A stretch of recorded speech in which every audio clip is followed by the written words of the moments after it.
All right, good evening, everyone. I'd like to call this meeting of the Sterling Heights City Council to order. Please stand with me for the Pledge of Allegiance and remain standing for our invocation. I pledge allegiance to the flag of the United States of America and to the republic for which it stands, one nation, under God, indivisible, with liberty and justice for all. Dear God, please bless our elected officials. Grant them courage and wisdom to do what is right for all citizens. Amen. Amen. Can we please have the roll call, Ms. Riska?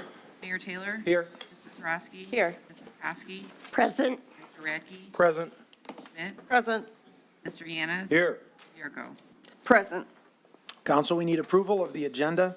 Mr. Mayor, Mrs. Koski. move to approve the agenda and move item 7N from the consent agenda to consideration item 8C and item 7C to consideration 8D. Okay, so 7N, N is in Nancy. Correct. You want to make 8C, and 7C you want to make 8D. Correct. Okay, thank you. Was it supported? Support. It's been moved and supported. Any discussion? Yes, Mr. Mayor. Mr. Radke. Could we move consent item F to 8E? 7F will become 8E. Anyone else? No further discussion. All in favor signify by saying aye. Aye. Opposed? Motion carries. First item on our agenda is a report from our city manager, Mark Vanderpool. Mr. Vanderpool. Thank you very much, Mayor. I have a few special presentations this evening. The good news is I won't be giving them, well, all but one. But I want to start out with a really important distinction that the city is receiving tonight. I know the mayor and city council know that we have been working very, very hard on this distinction over a number of years. It goes without saying that the city of Sterling Heights has enjoyed and continues to enjoy significant, and I would say massive, redevelopment all across the city, and that's been the case for 10-plus years. When you look at our manufacturing corridor, when you look at our commercial corridors, and you think about the Lakeside Town Center that's coming online soon, and everything else going on, it is unprecedented. Nevertheless, we've been working hard to ensure that what we're doing in the area of economic development reflects best practices all around. So tonight, we have a special presenter, Stephanie Penna, a senior community planner for place, programs, and services with the Michigan Economic Development Corporation, who's going to present this evening. And before Stephanie begins, I wanted to remind her that our mayor, I'm sure she knows, was recently appointed by the governor to serve on the Michigan Economic Development Corporation Board of Directors. So I wanted to highlight that, just so you knew in advance of your comments. I'm sure you already knew that, but welcome, Stephanie. Don't say the wrong thing.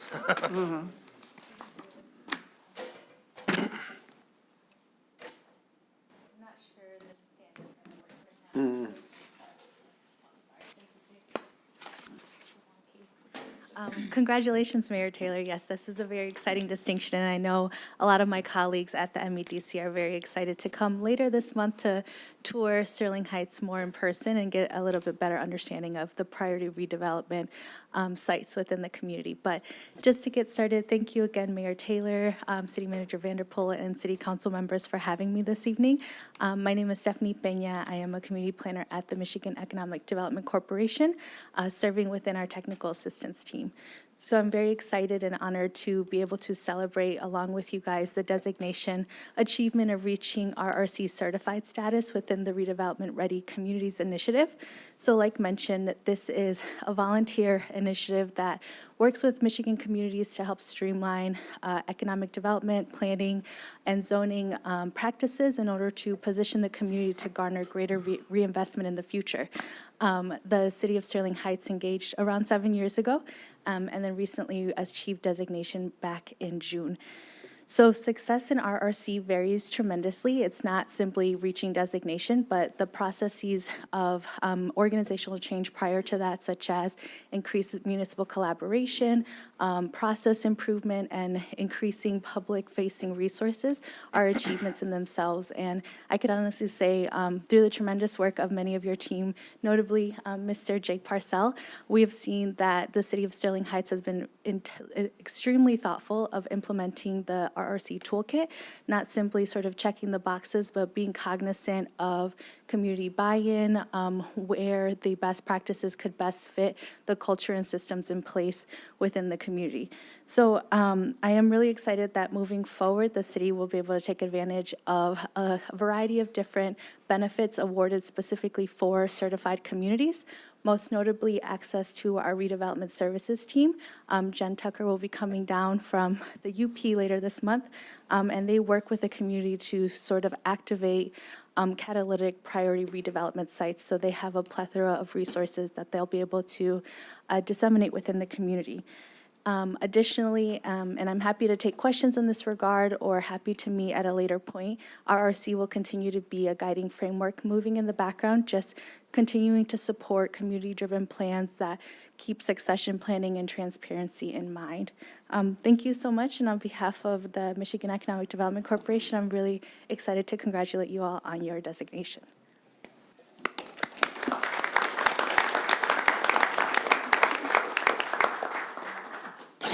So I have just a few words also and some additional thanks to provide. Like Stephanie mentioned, we've been at work at this formally as a process for 7 years, but it's really excellence of delivering services to the community that I've recognized in this community for decades. So since I've started, being involved in the RRC process has helped me get on board with what we're doing in the city development department and with city administration. And a lot of it goes past just looking at sites and what you're doing. But a lot of it is how the inner workings of your review processes help benefit the people in the community. So from doing a paving permit, from reviewing building permits to the presentations we have often in front of council, it's making sure that everyone is on the same page, that things are going through the appropriate channels, being noticed correctly, public participation plans are in place, and that internal review processes, general development meetings we have weekly, our website, training guides for commissioners and more, is all streamlined based on best practices to help make it easy and accessible for everyone, including residents, business owners, and more to come into the city of Sterling Heights. So big benefits that we've worked on through this are increasing our accessibility and our user friendliness for all of our ordinances, all of our website, putting information at the forefront and into the hands of people who need it the most, making sure our applications and plans are accessible and readily reviewable by people as well. So since we are also a certified community, we have an economic development strategy that has been reviewed and approved, as well as incentive tools, a marketing plan, and then the joint meetings with City Council, Planning Commission, and ZBA to ensure that all of our boards and commissions and council are moving forward in the direction that is agreed upon by all. The other thing that we are really excited to announce that's a huge part of this is the technical assistance dollars that we get for this. So our master plan and then our award-winning climate action plan was 45% subsidized through grants, including a portion of the technical assistance from MEDC. We recently have also received $30,000 for our upcoming zoning ordinance rewrite and $10,000 for our sustainability plan work, including new appendices for, I believe it's food waste or potentially energy audits that is coming through MEDC to help support our planning efforts here. So it's a huge benefit for the community. We're being incredibly thrifty with our budget on these, expanding our capacity and our internal processes. And then I think we're well positioned for improving this in the future. So in closing, I want to thank City Council, Planning Commission, City Administration, and the City Development team for doing their work on this. I also would like to thank Jennifer Varney for expanding the CIP in the budget book, Melanie Davis and Marissa Russo for the marketing materials, and Luke Bonner for the economic development strategy, which is kind of the culmination of all of the work moving forward that has led to us receiving this certification. So thank you all, and I appreciate it. And Mayor, we're hoping that you and the council will join Dr. Purcell and Ms. Pena in taking a picture with the plaque before the days. Okay. Well, let's go. We're going. Please. So that wasn't Liz.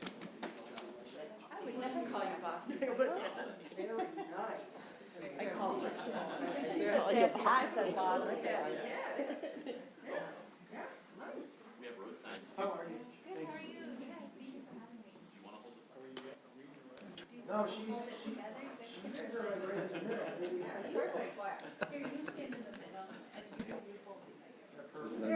Hold it on you.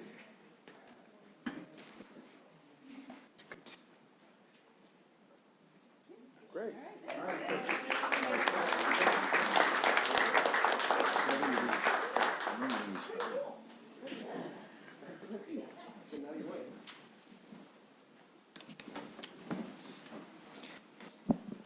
And Mayor, continuing on with my report, I'm really excited to present the following information to the City Council, because here again, Sterling Heights is being recognized among the top tier nationwide and first in class in the state of Michigan.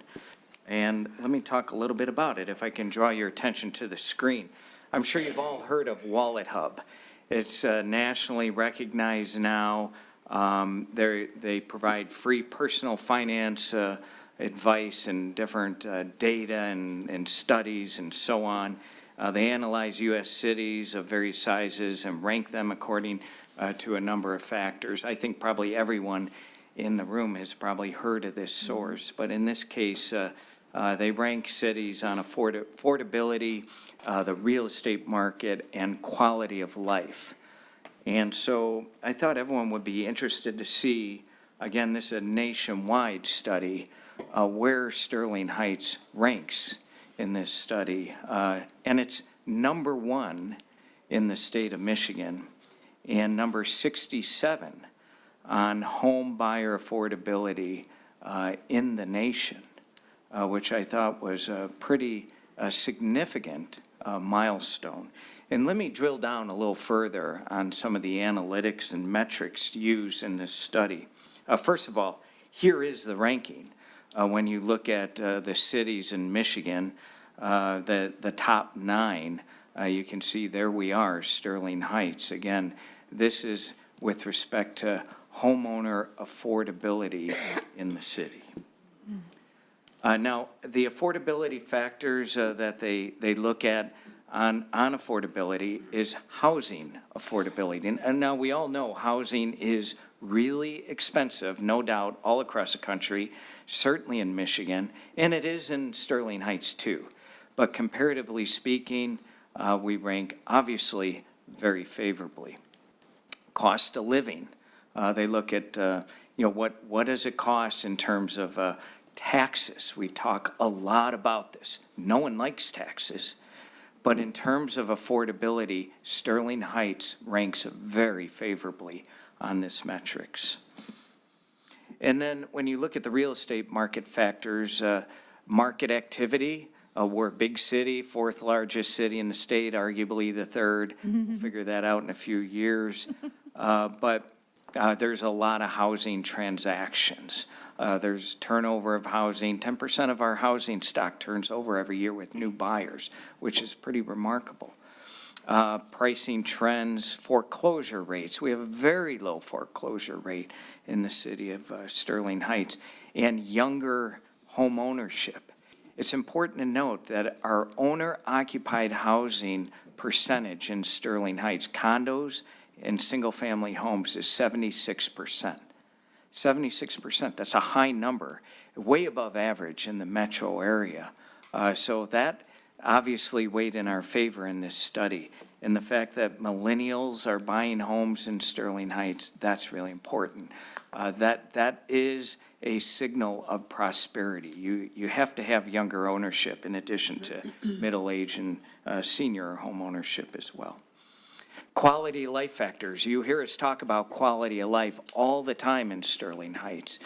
We think we all enjoy a high quality of life in the city, And it's nice to have outsiders, when they look at comparables nationwide, agree with us that, yes, indeed, on all these metrics, Sterling Heights ranks very favorably. Not surprisingly, schools. Second largest school district in the state of Michigan is right here in Sterling Heights. 20,000 students, the Utica school system, an award-winning school system. You can see they're investing tens of millions of dollars all across the city in new schools, expanded schools, and so on. And also Warren Consolidated School District, an outstanding district, not to mention our private schools. The job market, we have 70,000 jobs in the city. The unemployment rate is low. We have a robust job economy.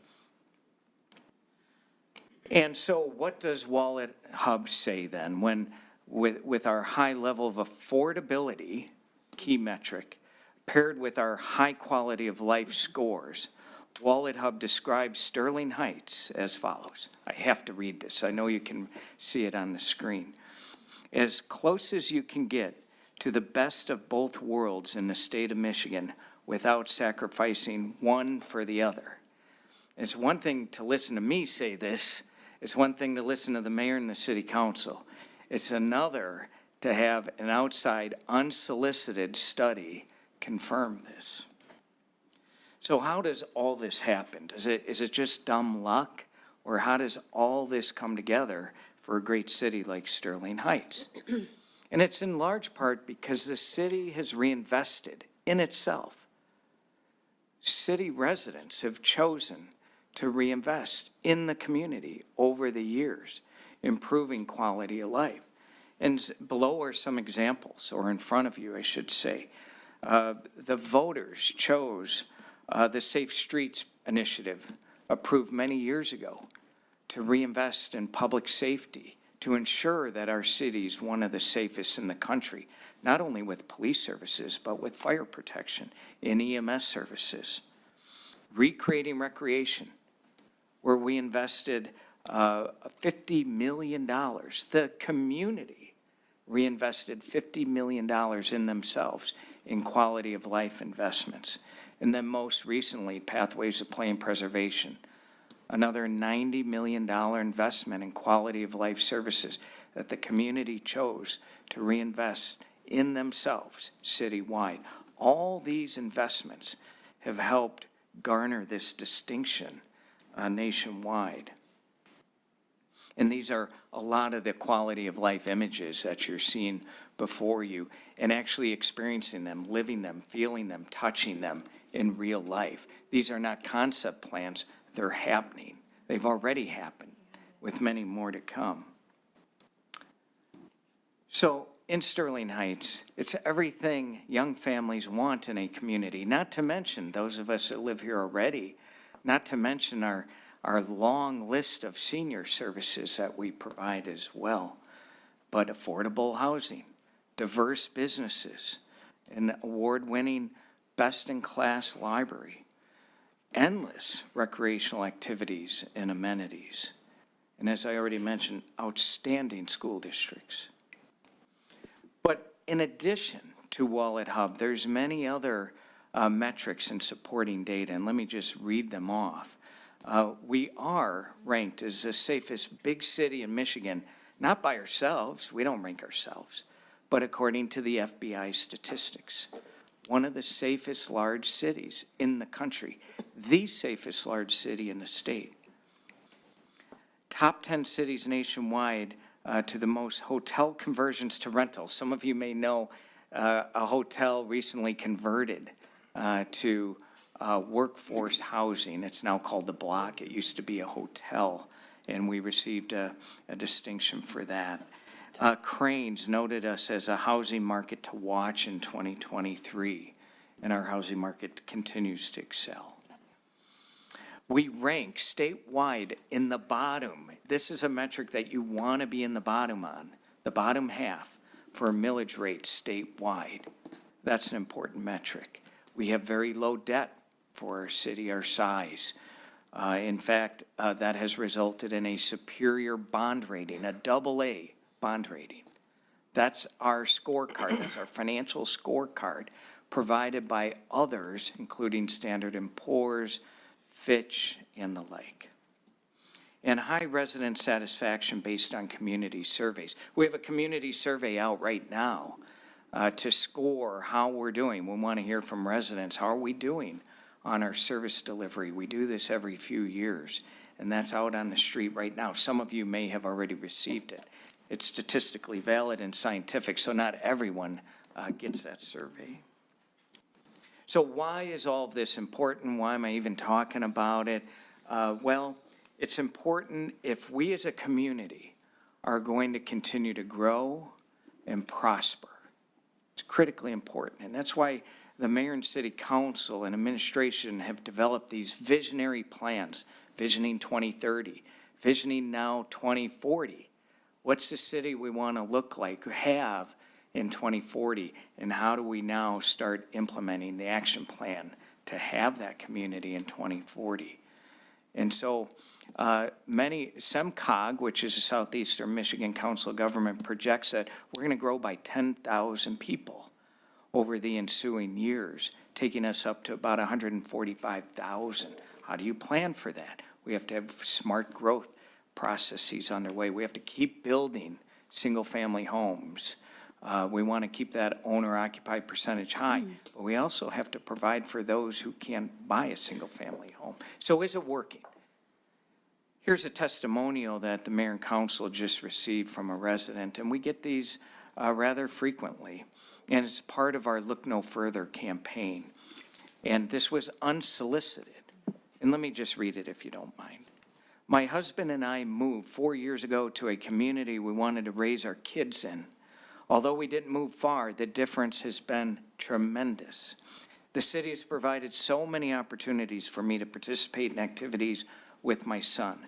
Since my son was here, too, we have enjoyed the classes at the community center and the library. We have some gymnastics, dance, rookie recreation, and she goes on and on.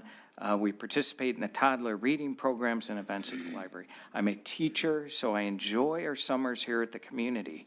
My day starts with coffee at Coffee First with my son, then we go to the library or community center, and then Dodge Park for the splash pad or play. Our day is filled with enjoyment from 10 to 3 p.m. with no cost, but a few bucks at our favorite local coffee shop. I joke on Thursdays, this will be the case tomorrow, we'll see her. We start our day at Dodge Park and end at Dodge Park because of music in the park. So this is the testimonial that's generated from this ongoing success story we call Sterling Heights. And I bring this up because it's rewarding, I think gratifying, especially for residents to see that outsiders, unsolicited outsiders are recognizing these accomplishments. So, Mayor, I could go on, but I'll stop there. And I do have just one last presentation, and I'd like to introduce our DPW Director, Mike Moore, who's going to tell us a little bit about what's going on with our priority waste contract, the improvements that started about 1.5 years ago, how they're going, and also the latest delivery improvements that we've seen as part of a corrective action plan. Well, thank you, Mr. Vanderpool, and great job with that last presentation. I hope to continue the positive message with my presentation as well, too. So, good evening, council, city manager, city attorney, and residents. This evening, I'll provide a brief update on our refuse collection contract and ask Priority Waste to provide an update on service delivery as well. In the past, the city provided an outdated waste collection service that significantly impacted the cleanliness of our neighborhoods. Trash bags were often left exposed at the curbside, leading to frequent incidents of rodents tearing them open in search of food. Garbage bins were often knocked over, whether by animals or the wind, resulting in excessive litter throughout the community. Additionally, the city lacked a comprehensive recycling program. Curbside recycling services were only available through a paid subscription, if you recall. As a result, only about 25% of the community participated in recycling efforts. This limited engagement meant that the majority of recyclable materials ended up in landfills, undermining broader sustainability goals. The majority of municipalities contract out their waste removal services because it provides cost-effective benefits to taxpayers. Historically, Sterling Heights has received reliable service that effectively meets the volume and frequency demands of collection. However, city administration recognized the need to modernize and update the service delivery model to best management practices. As you know, the city has successfully transitioned from an outdated, inefficient waste system to a fully carted, automated refuse and recycling service. Every household was provided with both a standardized refuse cart and a recycling cart, eliminating the need for loose bags and reducing incidents of litter caused by rodents and overturned containers. This modernized system has significantly improved the cleanliness of our neighborhoods and the overall efficiency of waste collection. Equally important, the transition has had a strong environmental impact. With universal access to recycling carts no longer requiring a paid subscription, participation in recycling has dramatically increased across the community from 25% participation to nearly 100% participation. This inclusive approach has reduced landfill volume, boosted recycling rates, and marked a major step forward in the city's commitment to long-term sustainability. The city's bold plan to modernize waste collection by adopting best management practices has proven to be a success. As previously outlined, transitioning to a fully carted, automated refuse and recycling system has not only improved service efficiency, but also significantly advanced our environmental goals. The bar graph shown clearly illustrates the impact. Total refuse tonnage has decreased at the top, a direct result of residents now having access to curbside recycling. At the same time, the community's recycling rate has increased notably, reflecting widespread participation. These shifts demonstrate how equitable access to recycling supports sustainability and reduces the volume of waste sent to landfills. So just a quick look at the graph.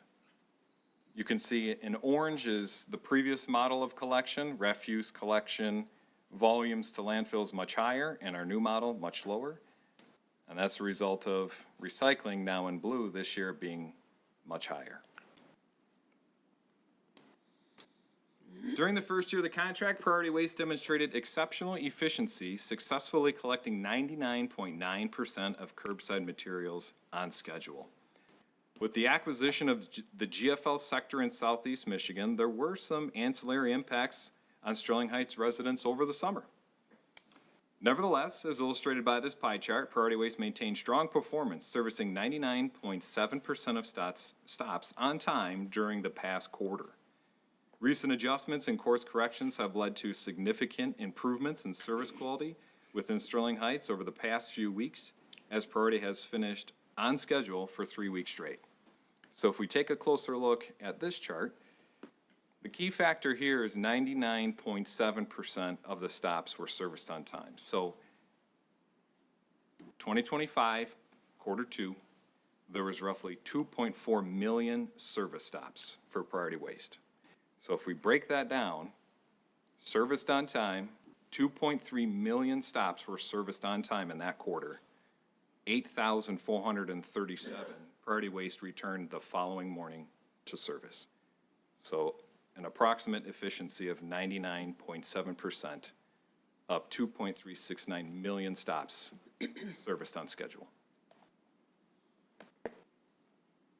We've received a lot of positive feedback regarding the outstanding level of service provided by Priority Waste. Many residents have expressed their satisfaction, noting they have consistently received reliable service and have never experienced a missed pickup. So if we go through maybe just a couple that we have before us, John Lawton, he's an all-star contributor. I've never had a single issue with Priority since they took over. That's great. Ann Bird, never had an issue. Dale Harmon, he's a top contributor. Never had an issue with garbage. Glad to see a positive post. Great job, Priority.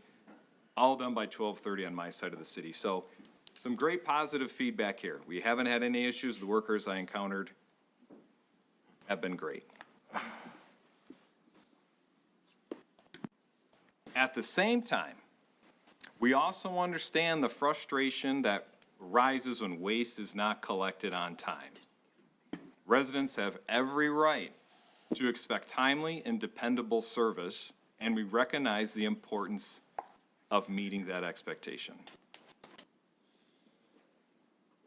That being said, when Public Works observed a delay in service this summer, we acted immediately. Our response included internal meetings to assess the situation, the issuance of a formal notice of delayed service from the city's legal team to Priority Waste's legal team, and multiple in-person meetings between city staff and the Priority Waste executive team, whether it be at the Public Works office or the Priority Waste headquarters. We requested a corrective action plan to address the service delays. At our meetings, Priority Waste did present a corrective action plan, and since its implementation, service has returned to normal. Similar to other high-profile services the city provides, such as snow plowing, it is incumbent upon the city to have a backup plan in place.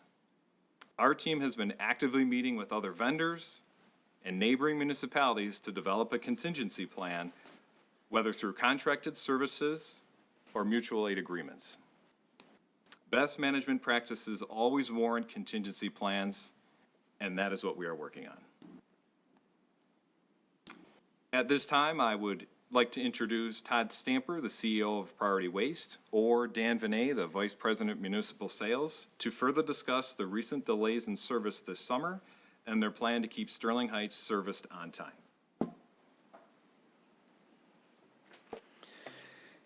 Good evening. My name is Dan Vinay, Vice President of Municipal Sales, as Mr. Moore had mentioned. I thank you all for having us tonight and inviting us to this conversation. Over a year ago, we took on the contract and knew that was a significant responsibility.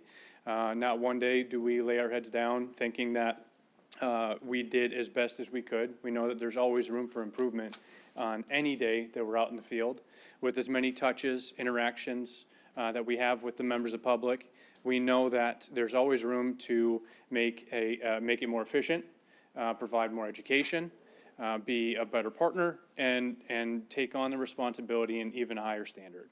The city manager's office, the DPW's office, all the staff have been great in assisting us. I want to thank you all for anything that we've asked, you've provided. Members of council, when we've interacted, you've been very good with sharing feedback from your constituents, and I take all of those recommendations and interactions right back to them, to our team. In the meeting that we had in the middle of July, what was shared was the change in operational leadership that occurred in June that was not followed through on what our standard of service should have been.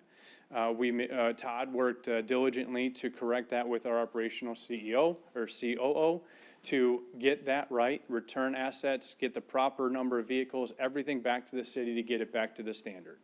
Unfortunately, when we experienced what we experienced at the tail end of May and the early part of June, there are always some blind spots in any corporation. There's decisions made that you're not aware of, but as soon as those issues were identified, we made those corrections immediately. We expressed those in those meetings, and by that next Monday, so 3 days later, we completed all 3 services. We've completed all 3 services every day since then. Now, will there be hiccups, issues in the field with misstops? Of course. I'm not saying that we're going to be perfect. There's too many hands on the service from the resident side of things and from ours. But we are committed to the city to finish every day, correct any misstops the next morning, and continue this significant push forward with success every day that we're operating in your city. I'll kick it over to Mike or to Mr. Vanderpool if you have any questions for us, or if you have, yeah. Thanks, Dan. Thank you, everybody. Thank you, Mr. Mayor. Thank you, council. I'll break it down a little less fluffy. I'm more of a realist. Everybody knows, everyone reads media. There's some truths in some things and not in others. Everybody forms opinions. I take personal responsibility for everything that happens within the company at Priority Waste. I've never dodged a call or missed a meeting. A gentleman spoke of best practices. Unfortunately, in every circumstances, best practices usually come from mistakes or pain. We did take over a behemoth that was left how it was. It did affect your city. The one take I have out of this as the last house on the block would be that your DPW team had to work for a few weeks before they met with me, and some people that that this is where the best practices come in place. When I met with your team, it should have never been to the point where they had to meet with me. So I have my own corrective actions that I had to take place with and deal with. We knew we had to right-size that yard where the trucks come out of. We knew there were some issues, and we corrected those issues, but there was still some lingering things that were going on. And when I met with Mr. Vanderpool and the rest of the DPW department, I made guarantees, and I was the one that was able to make that happen right away. And we're, it's like raising a family. The kids are getting bigger, it got a little bigger. And I'm not shy to say that. It's a reality. I'm not going to come up here and give you guys all the great fluff. That's the reality. We've since right-sized it. We've implemented things and triggers within the own technology that'll allow me to know if there is anything that's going to happen outside of waiting for a human to tell me, like assets that aren't properly in the right place. So I don't use any of this as an excuse. These are growing pains. I've read in the paper they bit off more than they can chew. I don't buy, and I don't listen to a lot of that noise. The bottom line is that I just heard what a great city Sterling Heights is. I am your vendor. I also heard a contingency plan, and it's my job to make sure there doesn't need to be ever implemented. We hit a bump in the road. I own it. It's been fixed, and we will continue to move forward. If any of you ask me if I can guarantee that, if I was in the business of telling the future, I wouldn't be in the garbage industry. But I can tell you that we've met with your team, and when it got to my level, the correction plan was put in place. Hopefully, it doesn't have to get to that anymore, and things just happen a little bit quicker. And for any residents that had to wait for their services to get corrected, I apologize. I am human. I am one of you. I've said that when I spoke to this council before. I grew up at 14 and Shaner. I'm cut from the same cloth. I'm not some super corporation out of another state. I'm you. And we do make mistakes. And it's how we move forward when mistakes happen, and it's the corrective action that takes place and the ability to work together to fix and solve problems, which makes partnerships healthy. And, maybe that's why I've been married 30 years. I don't know. But in any event, I appreciate all of you. I apologize that I even need to be here in this form or fashion. But we are going to continue to move the ball forward, working with the team to deliver the service that you guys have had as a city for a long period of time. So I just wanted to clear that. Thank you. And Mayor, just in conclusion, I wanted to thank Mr. Stamper and his entire team. They have been very receptive to our concerns. They've initiated the meetings. They've been very open about the issues they were struggling through, but we are confident that they have put the necessary resources and means in place now to make sure that we are getting the high level of service that our residents expect. And let me just add one more closing point. I want to thank, and I think you'll join me in doing this, the men and women that provide the service in the field, on the trucks and dumping the carts and picking them up. They're working under extreme, almost inhumane conditions with the weather, with the humidity and the temperatures and so on. It is incredibly strenuous. It's a tough job, and they really work really hard, and they do their very best, and they provide an incredibly valuable service, so I wanted to thank them. Mayor, I'm not sure if you or the council members have any questions, but it's certainly up to you. Okay, thank you, Mr. Vanderpool. Thank you for being here, Mr. Stamper. We appreciate it. There has been a lot said about priority recently, and so I think it shows a lot that you're here, owning up to it, and that you've worked so diligently with our city administration to get the problems corrected. It's just, I think we look at those charts, and people can interpret them in many different ways. We're a very big city. We've got 40 to 50,000 households that are getting service, most of them at least 2 or 3 times a day. So there are a lot of touch points, and we understand that there are going to be concerns. And part of the reason I think that this council went with you is because of the technology on your trucks and the ability to to monitor that. So we're looking forward to just continuing the partnership and getting right back on track. And like I said, from my standpoint, I really appreciate you guys being here and working as closely with the city administration as you have been. So I will, Council, is there anyone, Mrs. Sarowski? Thank you, Mayor Taylor. So yes, I do very much appreciate you both being here. I understand how hard it is to come in front of a body. But the most important thing, and granted, yes, I'm going to hold you to your promises, hold you accountable, but because you're owning it, you are actually taking responsibility, which is not normally a corporate stance. Usually there's, deflect, deflect, deflect, and I do appreciate that tremendously. I work in corrective action. I'm a director, but I also write corrective action plans for employees weekly. And so I understand corrective action plans, and I've had them, in the home care agency, we get them from the state, so live and breathe these things. And while it's a little bit painful to sometimes go through them, it's a collaborative effort, and I really appreciate it. But like I said, our responsibility is to, and I know your responsibility is to the residents too, which I appreciate. And for you to say that says a lot, and to be here, the face of the owner and the face of the company is important. The residents, Sterling Heights people are pretty forgiving. They can be very patient, but they don't want their trash too long. And that trash that's just something we can't let build up. But I do have to say that I've seen it picked up the next day. And 99% of the times the people have complained about it. So thank you very much. And that's all I have to say right now, Mayor. Mr. Mayor, if I may, another thing that we put a corrective action plan in place is, you'll notice that the recycling trucks are now a little bit different than they used to be. They looked exactly like the garbage trucks. We're starting to implement the new trucks that are coming in for other cities, sidearm for recycling, and they're white with a yellow body. And they service just as clean and just as fast, but it also shows the residents, we'd get a lot of complaints saying you're mixing recycling and garbage because people don't realize that there's, being an automated city, all the trucks can look exactly alike. So we had an opportunity to make that change. And even if we did run the same Corrado style, we're leaving the bodies white. We're trying to leave the bodies white on the recycling trucks, just so there's a little bit of difference, especially since you guys made the investment to go over and you want to put those recycling numbers up. Plus, it's limiting calls for us because people are like, not so much maybe in your city, but people will put air tags in their recycling and follow and go, oh, wait a second, they did go to the recycling yard. Like people really, and that's fine. Take it seriously and call us to accountability. But we are continuing, improve.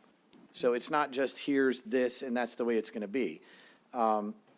It's a collaborative effort, and I've been pretty hard on my team. I'm hard on myself, and I'm honored to be here, and I will always be here.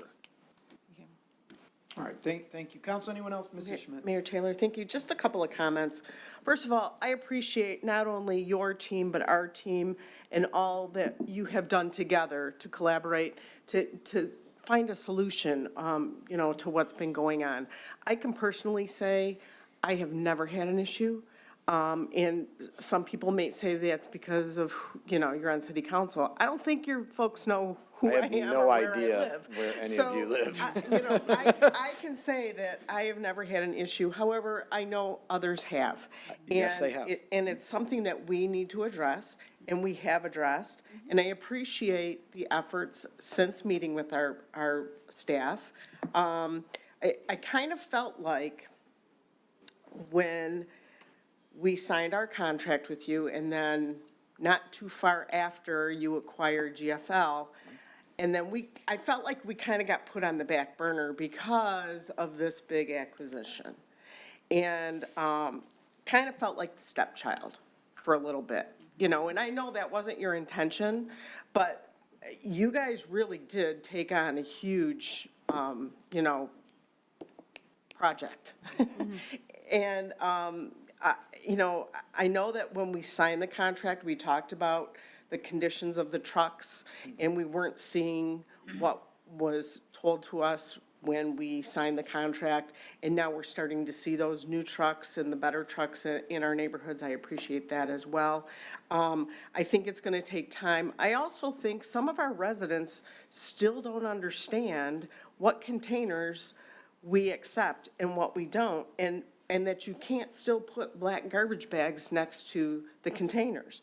I think that we need to do a little better job on educating, and I don't know how we do more of that, because we've been talking about this since, a year and a half, almost, pretty much a year and a half, because before we started with you. So I think people don't understand about bulk pickup. We just need to make a better communication with our residents as far as how that goes too. And I don't think residents understand that if you do miss a pickup in the evening, to keep it out there, because you have until noon the next day to come and pick it up. A lot of times, they'll put it back in their backyard and complain about it online, and then you go to pick it up the next day and it's not there. So I don't know how that is tracked in your data, but I think that's an issue as well. So I think we need to do a little better job educating our folks too. And I am going to hold you accountable to our contract, and I have no doubt in my mind that you will do your very, very best to honor what we arranged. So I have nothing further. Thank you, Mrs. Schmidt. Anyone else? Mrs. Koski. Thank you, Mr. Mayor. To Mr. Stamper, I have to agree with Ms. Schmidt. Education. I thought when we first talked about the contract, that was one of the things that you offered, that you were going to educate our residents. And that seems to be the biggest problem, the issues that I have gotten from the residents. Is there some way that you could, on your website, put your rules, put your requirements, what can be recycled, what can't be recycled, how to do it, or put it in some kind of a flyer form where the city could mail it out, or you could mail it out, and let them know, let them see, like I said, on your website, a picture, like we just saw from Mr. Moore. These are the things that you can recycle. This is what they look like. These are the things that you don't recycle.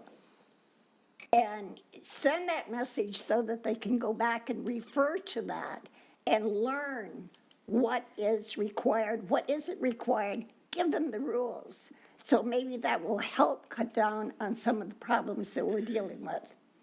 And of course, my big issue is when they empty the can and it doesn't get emptied and it ends up in the middle of the street, and I have to go out there and pick up my neighbors, I'm not happy.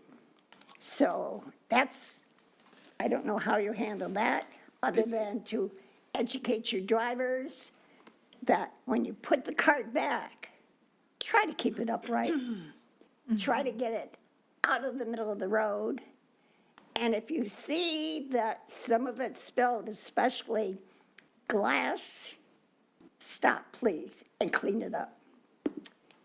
And We appreciate that. Thank you. We'll get with DPW and work on a few things. We have some new stuff coming out where we'll be able to recognize if there's more than there's supposed to be put next to cans, and it'll alert us so we can educate directly. And also to education on, you're not supposed to put loose debris in the carts and your trash. It's supposed to be bagged. So, and I'm guilty of it. And I run a garbage company, right? You just clean out your car, you open the bin, you throw it in there, and you bag all your trash, and then when we dump it, the bags will go in, but the papers blow everywhere. So definitely not pushing that onto the residents. We have accountability as well, and I think we can continue to work with the proper department and make sure we're educating people, and we appreciate that, and we'll move that forward. I think we understand you have to tell them what to do in order for them to do it. Understood. Thank you very much. Thank you. Thank you, Mrs. Koski. Mrs. Zarko? Thank you, Mayor Taylor. First of all, I want to thank you, and I appreciate you coming here and talking to us, because when you're talking to us, the residents are listening to you as well, I hope. But I will say that from the very time that we signed the contract with you, and even after reading months later of the acquisition of GFL, I always thought that even when you were getting another contract from another city, we still had the best one. And I still feel that way. I believe we have the best contract of all the other cities. So I appreciate that. I appreciate you taking the time to come up with a corrective action plan. I'm sorry to say that it took so long. I think sometimes, not on your part, but sometimes I think that When something goes wrong and it happens for the first time, nobody says anything. They say, oh, that's okay. And then it might happen a second time. So then by the third time it happens, somebody's angry and probably they say things that they really don't mean or take it out of context. And then you get the keyboard warriors that go and think that they've got something even better to say or have bigger problems. So those are some of the things I think that escalated through all of this process, which it didn't have to. I appreciate that you didn't have any big excuses for this. And that's what the ownership, that's part of us making this work better. And I'm glad you brought up the fact that there's going to be 2 different trucks for rubbish as well as recycling, because that is one of the things that we've heard from our residents is they thought both were being picked up in the same truck. And then I'm grateful that you brought Mr. Vinay with you today, because Mr. Vinay is one of my St. Anne kids. So your teachers would be very proud of your presentation tonight, Danny. So thanks for coming along from Mr. Stamper today. And nothing further. All right, thank you, Mrs. Zarko. Anyone else? Mr. Yanez. Thank you, Mr. Mayor. Through the chair of the city manager, to date, how much have we fined Priority Waste for not following through with the contract? Mr. Vanderpool. Thank you, Mayor. It is approximately $50,000. So, and education has been brought up. I brought that up the night that we approved the contract. Who's responsible, again, through the chair of the city manager, who's responsible for an education program? Mr. Vanderpool. Thank you, Mayor. Councilman Yanez, as you know, a very robust public education campaign was developed by the city and in concert with Priority Waste. And in fact, they funded $70,000 of that campaign as part of the contract. So all the city council was involved in that. We provided a lot of updates. In fact, a lot of you had feedback and comments on the public education campaign. I think it went very well. Of course, there is obviously a need to continue to update the community. That's what tonight's all about, in addition to some ongoing public education as well. We held a town hall recycling forum. I think you were a part of that, maybe not, and other events as well. So it's been ongoing. Well, it was so robust that even members of the city council say that we need more education. So apparently we do. And if that falls upon us, I asked Mr. Stamper at the time of the contract if we did an education program. He said he likes to go into elementary schools and talk to the kids. And one of the things that we had talked about as a city is a red tag program for recycling to make sure that people are recycling properly. I don't think we've done that yet. Is that our responsibility, or is it the people who are picking up the trash, or the recycling, is it their responsibility? Through the chair. Mr. Vanderpool. Councilman Yanez, yes, we have updated city council on how we handle some of that. Maybe you missed it, but I'll let Mr. Moore comment on exactly what we've done there. And in regards to the recycling component, we do receive reports every month from Priority Waste, and the reports are showing that there isn't a level of contamination in any of our recycling. So all of that material, now I'll let the Priority Waste folks jump in and maybe provide some correction, but all of our material does go to the MRF. Our material is dropped in a specific location, so if there is any contamination in those recyclables, the MRF alerts Priority Waste, they alert us, and they can backtrack what truck that material came from, and we can start to target that. But to date, we're not aware, I haven't been made aware of any large volume of contamination in the Sterling Heights recycling. Nope. So you can track it down to the truck, but not necessarily the individual who's putting trash or a non-recyclable product in the recycling, right? Is that correct? That's not correct. We can track it to a house if we had contamination rates, but we have yet to see any contamination from the material recovery facility stating that that would be a problem. If we had a truck or we had a contaminated load, they would notify us, and we have the ability to backtrack that and find out where those loads are from. And then how would you handle that if you were able to backtrack it to a specific? Every city's different. We would obviously, for you guys, we would tell your DPW department. Some cities where we send letters directly to that home, but some people don't want that. So if we have that event, we can certainly let council know what action we took. But as of now, we have not had contamination of concern. So everybody might have something small, and the recycling facility has thresholds. And you guys have not had any contamination that would be brought to our attention that would have crossed any thresholds. So it sounds like we're going to deal with it when it happens, but up to this point, it hasn't happened. And I still don't know what we're doing, but okay, fine, I appreciate that. You know, Mr. Stamper, you came in here a couple of years ago. I'm sorry. Want to follow up? No, I said yes, sir. Okay, thank you, sir. Yeah.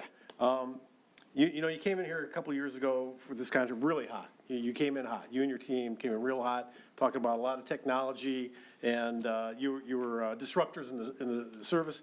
And the fact of the matter is, all the technology, everything you're doing, it comes down to vehicles and manpower. And somewhere along the line, you know, the 20 trucks that you were dedicating to the city somehow disappeared, causing delays. And I don't care if it's 99.7%. If it's you that's not getting your trash picked up, it's a problem. It's a problem for all of us up here. And Mr. Stamper, you do know that you were also caught illegally dumping behind your building? Illegally dumping? You don't know. No, illegally dumping what? Leaves and grass. Behind what building? Behind In your in building- your city? Behind your building on Mountain 18. Yes, last year, I was under the understanding that for the season, but let me back that up. Because of the way that it was zoned, it was my understanding that we could dump there. The city members said we can no longer dump there, and I don't remember how long of a time period it was, and then we stopped dumping there. I tore down the compost walls, and we haven't done it since. I believe as soon as we were put on notification to stop doing it, we stopped. Okay, and thank you. Through the chair to the city manager again. So when are we going to find out about this contingency plan, get an update? Thank you, Mayor. Councilman Yanez, as you know, the request was to submit the report within 60 days. Yeah, very good. Mr.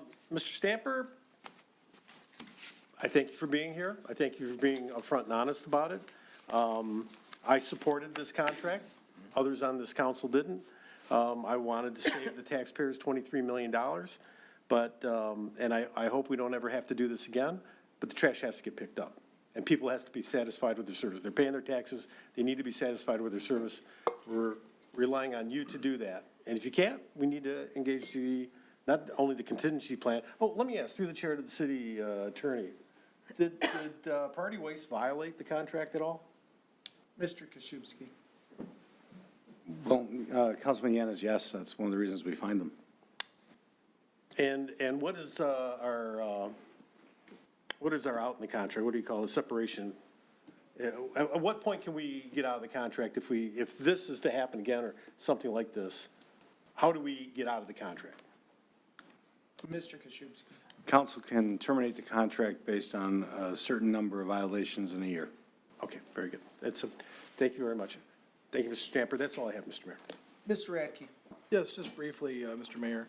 Mr. Stamper, I appreciate you coming here today and taking responsibility. I often make a joke that picking up the trash is almost like the mail. If your mail comes, everything's great. Trash gets picked up, no one complains. If you miss the mail for 1 day or 2 days, people say, what's going on? What's happening with my mail, sir? Where's the mailman?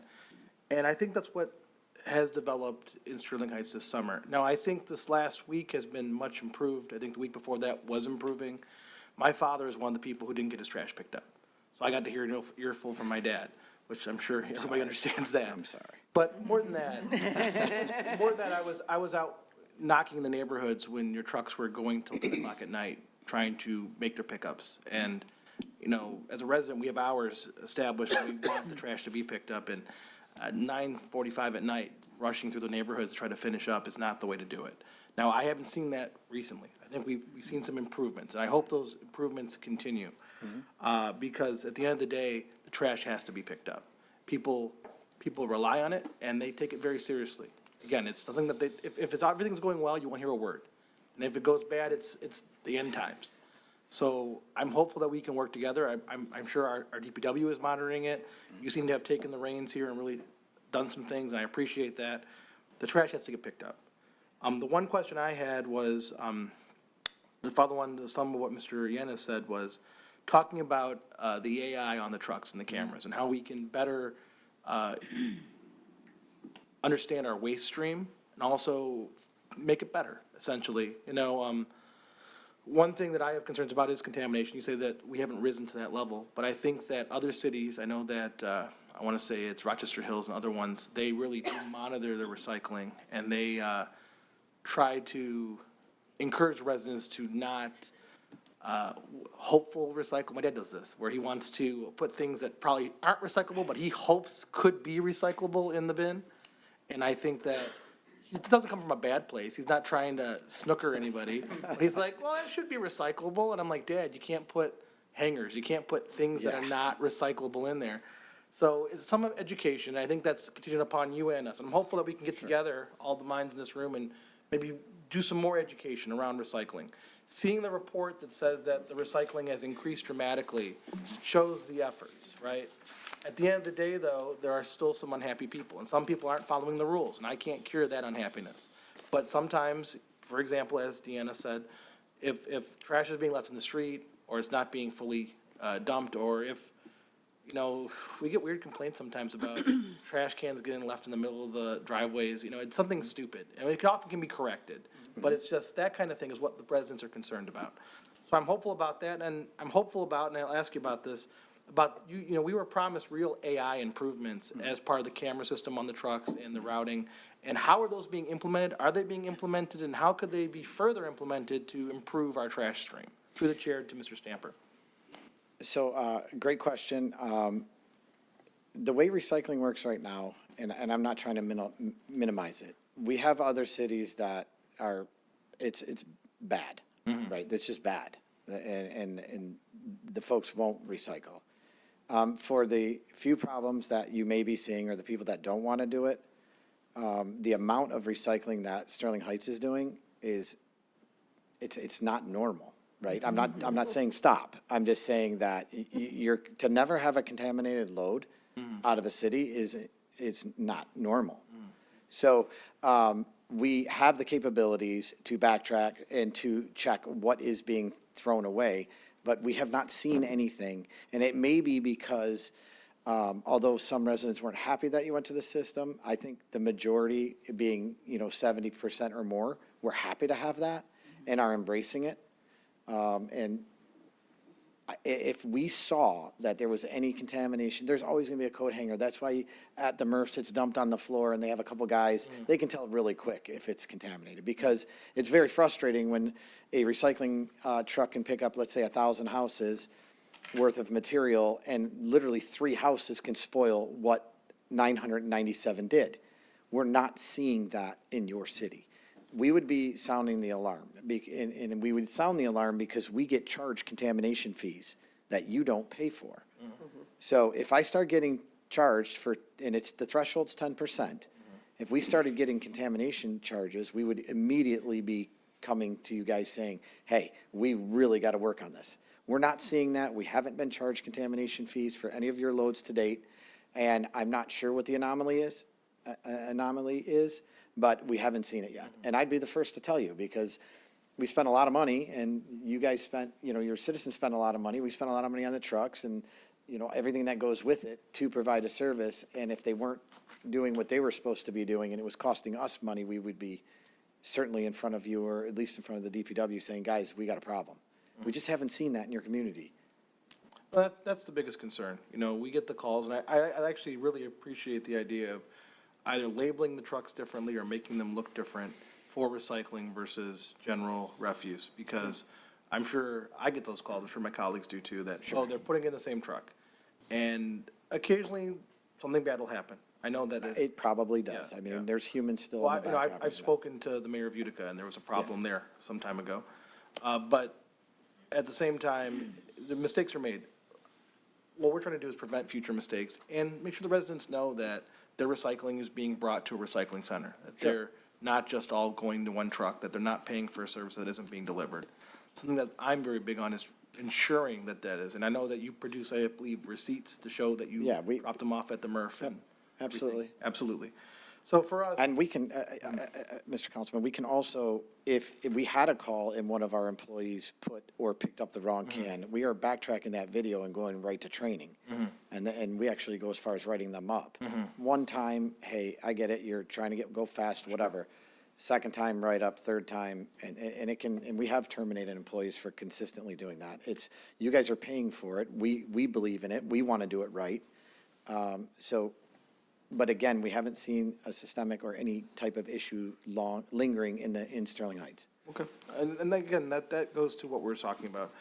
I just want to make sure that whatever we can do with the technology to improve the recycling stream, not just I want to prevent contamination, but I also want to improve the recycling stream. And you can tell that these are two different things, right? That we want to both improve how we're recycling in the city as well as not contaminating loads, obviously. Correct. So I think that's what Councilman Yanis was speaking on, that we want to further improve our recycling ability, make sure our loads are better, that we actually are recycling things that are recycling, that we're not just creating a second trash stream. Understood. So if we could roll out those improvements or speak about those improvements, I'd appreciate it. Because when you first came in here, and I did not vote for this contract, I know we talked a lot about AI. And I want to make sure that that AI is being implemented to ensure that the residents are getting the best service possible. But I appreciate you coming today. I think it takes a very leadership to take responsibility when there's a problem, and I'm hopeful that these problems won't occur again. All I have, Mr. Mayor. All right, thank you very much, Mr. Radke. Thank you, guys. Thank you so much. Thank you. We appreciate you guys. Thank you. Mayor, at the conclusion of tonight's agenda, I'm requesting that the city council convene a closed session pursuant to Section 80 and H of the Open Meetings Act for council to consult with the city attorney regarding trial or settlement strategy in connection with U.S. Eastern District Court case number 222 CV 12176, and to discuss a confidential legal written opinion. And that concludes my report this evening. Thank you. All right, thank you very much, Mr. Vanderpool. We will move on to the next item on our agenda tonight, and we appreciate your patience, as there were a number of prior presentations. But this is a presentation to recognize and honor Sterling Heights Police Officer Leroy Hugh Imus upon the naming of State Highway M53 from 17 Mile Road to Hall Road in Sterling Heights as the Officer Leroy Imus Memorial Highway. We have a presentation tonight from our Sterling Heights Police Chief, Andy Satterfield. Chief Satterfield. Thank you. Good evening, Mr. Mayor, council members, and members of our community. I'm very pleased and proud to introduce a member of our team who's committed to preserving our history and honoring those who came before us. Sergeant Lamar Cashat has worn many hats during his time with the Sterling Heights Police Department, including being a proud member of the Police Honor Guard. Sergeant Cashat has also taken on the role as the historian and guardian of our department's legacy. From the beginning of his career, Sergeant Cashat sought to learn about the people and stories that shaped this agency, immersing himself in our rich history. Through that journey, he learned about Officer Leroy Imus, a Sterling Heights police officer who tragically lost his life in the line of duty. What began as a personal mission for Sergeant Cashat to understand and honor Imus's sacrifices grew into something much larger. In 2018, Sergeant Cashat participated in the Police Unity Tour, which is a multi-day bike ride traveling over 300 miles. The ride ends in Washington, D.C. at the National Law Enforcement Officers Memorial, where tens of thousands of officers gather to honor fallen officers from across the nation. Sergeant Cashat rode in memory of Officer Imus. This ride inspired Sergeant Cashat even further, and he took the initiative to work with state legislators, the community, and the Imus family to formally recognize Officer Imus's service and sacrifice. Through tireless efforts, including testifying before the Michigan Senate, thanks to the support of former state Representative Nate Shannon, who's with us tonight, and Governor Gretchen Whitmer, legislation was passed to designate a portion of M53 in Officer Imus's name.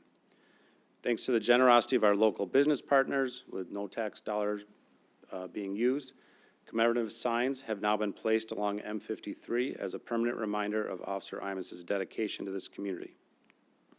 I'd like to thank Sergeant Cashat not only for leading this project with integrity and compassion, but for ensuring that our department never forgets those who gave everything in service to others. I'd now like to call up Sergeant Lamar Cashat to speak further about this honorable project.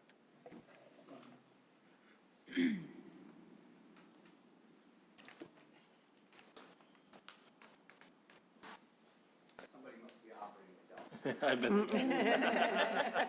That's impressive, so.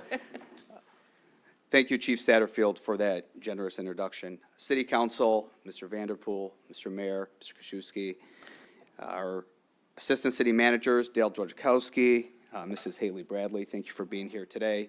And most importantly, I want to thank the Imus family for being here today. They are seated in the second row. If I could just recognize you guys for being here, I appreciate that. If you don't mind standing, they're going to just take a photograph.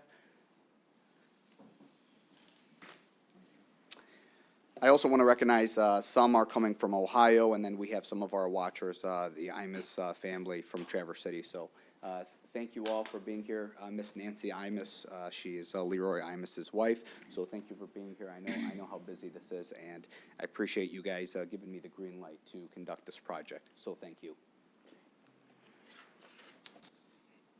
So remembering Officer Imus. So Officer Imus was hired in September 12, 1966. He was part of the second hiring group with then Sterling Township Police Department. As you know, Sterling Township Police Department had been formed a few months prior. On December 2nd, 1971, Officer Imus effected a traffic stop northbound M53 near 19 Mile Road. As he was exiting his vehicle to give the motorist a warning, he was tragically struck by a vehicle that was traveling northbound M53. After an 18-hour manhunt, the driver of that vehicle had turned himself into the lobby of the police department. He came in with his priest and an attorney and identified as being the person involved in that incident. So who was Officer Imus? He was assigned to the traffic division when this incident occurred. He was 32 years old. He had been with the police department for 5 years. His badge number 21 had since been retired. He was a U.S. Navy veteran, and he was survived by his wife and 4 children. His wife is here, as you saw. 3 of the children are here, and the other one is watching from Traverse City. When I met the family, I had been in communication with them. I met Officer Imus's son in the blue polo here, and it is insane, the glaring similarities between his son and Officer Imus. So I was blown away when I was noticing the photograph and having him sit behind us. So Officer Imus's funeral was one of the largest funerals attended at the time. There was over 800 police officers that attended, and it had reached national coverage in addition to local coverage. It was led by then the Sterling Heights Police Department as well, and it made national headlines. Unbeknownst to me, and even prior to doing this research, in 2021, I made contact with a retiree, and that was Sergeant John Meister. He was a lead investigator in Officer Imus's crash, and he lived in Texas and had contacted me and said, hey, I'm traveling to Michigan. So I asked him if he would do an interview, just essentially talk about the history of the police department. He was one of the first hirees. I find it valuable to even have that footage available for years to come. Maybe 100 years from now, somebody obtains that footage just to gain some insight on that interview that we did. So I'd like to share a very small segment of that interview because what's important is he had mentioned Officer Imus's incident in that interview. So our IT personnel I know is we spoke preparing. earlier and you had spoken about some accidents. Is there any major instances with you being a police officer that really stick out in your mind? Like I stated, I was more in traffic, and the chief picked myself and Officer Imus to go to the Northwestern University Traffic Institute. And what's significant about Officer Imus? Imus, shortly after he came back, probably might have been a year, he was assigned to my platoon, and he stopped a vehicle on the M53 freeway, and next thing we heard, I was in the office, was a citizen had stopped and said, screaming over the radio, an officer had been hit. So I went out there, and it was a bad decision, but I decided that he was deceased. So we called in, we still had the ambulance come and everything like this, but other police departments and everyone agreed. And then it was one of the sorriest days of my life. I must have worked about 50 hours straight. And then I went home, and shortly after I got home, I had not gone to bed yet.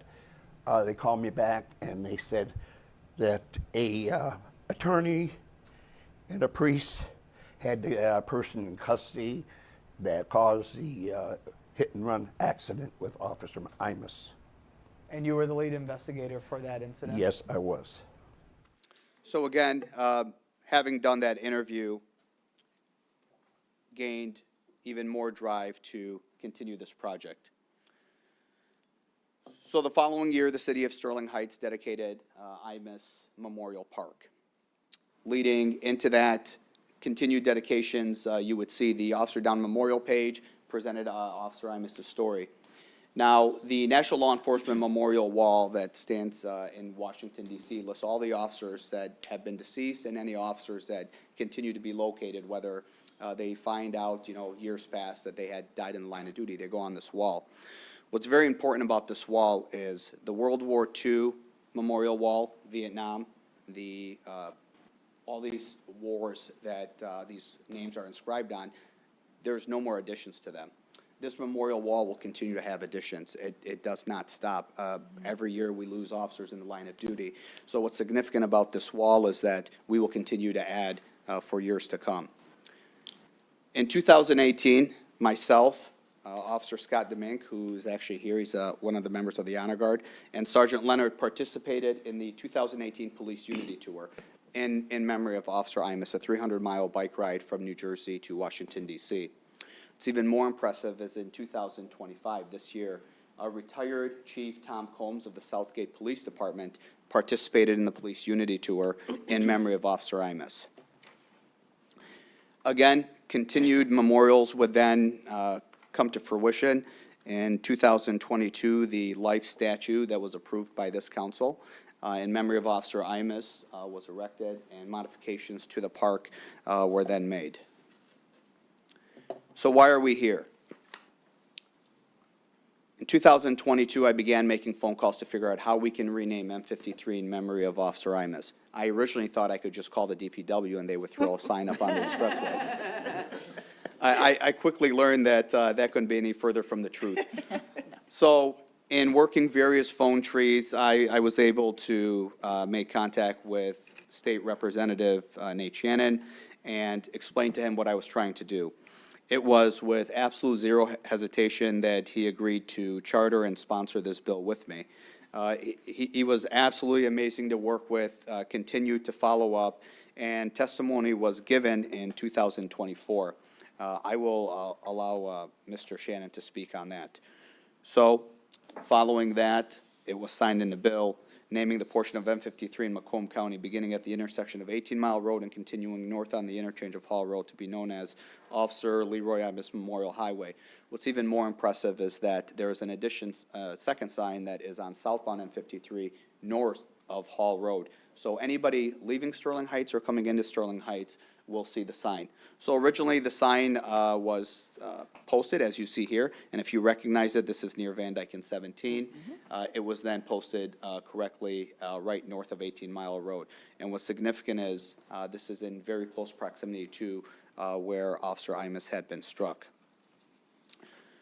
So this initiative was very important to me. I believe that the city continues to recognize Officer Imus, and any way that we can do that, I think, is imperative to the family. John 15:13 says, "Greater love hath no man than a man lay down his life for his friends." So the Imus family, thank you so much for being here today. Thank you for allowing this project to continue. City management, police administration, Chief Satterfield, Deputy Chief Pappas, thank you for obviously allowing this project to continue. And I'm excited, so I'm going to have former Representative Nate Shannon come up and say a few words.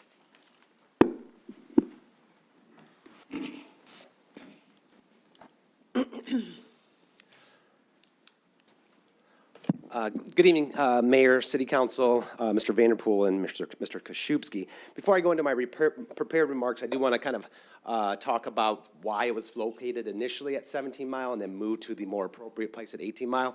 It was my fault. So in the bill, there was some language in there that made it that MDOT had no choice but to put it at 17 Mile location. But working with Mark Polsdorfer from MDOT, even after I was out of office, he continued to work with me to be able to get that to the more appropriate place at 18 Mile. And so I'm very happy that did take place. So I want to thank Sergeant Kashat for requesting this memorial sign to my office. I think it was maybe 2 years ago, possibly. I'm not, maybe a year and a half, something like that. And the highway naming bills come through the House Transportation Committee, if that's where they originate, where I served for 4 years as a member and 2 years as the chair. So I participated in many of these memorial signs. These signs are usually to honor fallen officers, firefighters, or service members, and many times family members come to attend to give testimony. So I'm sure you can imagine that they can be quite emotional. So I do want to thank Senator Veronica Kleinfeld for taking up my bill in her committee. And I just wanted to talk about the procedure really quick. This won't be news to Congress or to Councilman Yanez, but I think that many people think that as the Sergeant said, that we just contact DPW, they throw it up there, but it's actually not the case. So most people think that it would probably be somewhat of an easy, simple thing to get done, but it actually takes some time and effort from several people. First, it got brought up in the House Transportation Committee. Then after a favorable committee vote, it goes to the House floor for a full vote by all of the representatives.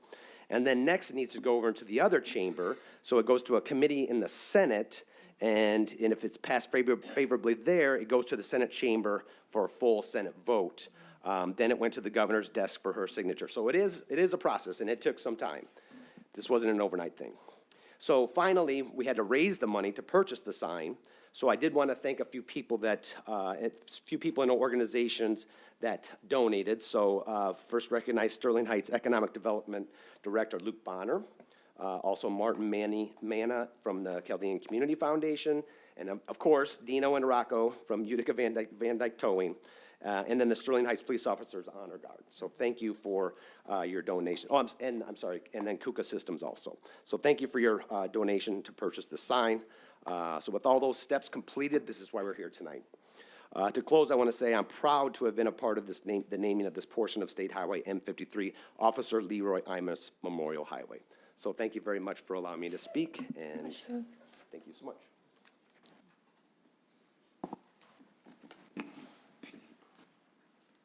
Next, if I can have Deputy Chief Ken Pappas come to the podium, please. Mr. Mayor, Council, Mr. Vanderpool, it's always been the department's intention to honor Officer Imus for the sacrifice that he's given, as we've never forgotten the ultimate sacrifice. If appropriate, Mr. Mayor, I'd like to ask everyone to join me and stand in a moment of silence for Officer Imus.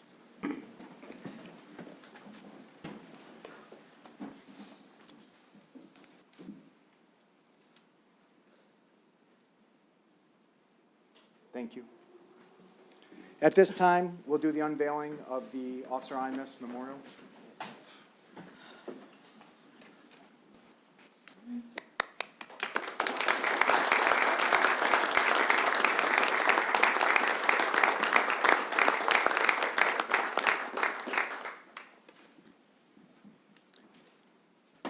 It may be appropriate if you'd like to take some photos with the family and the sign, if that pleases. Council, you want to join me? Go out and all. Okay.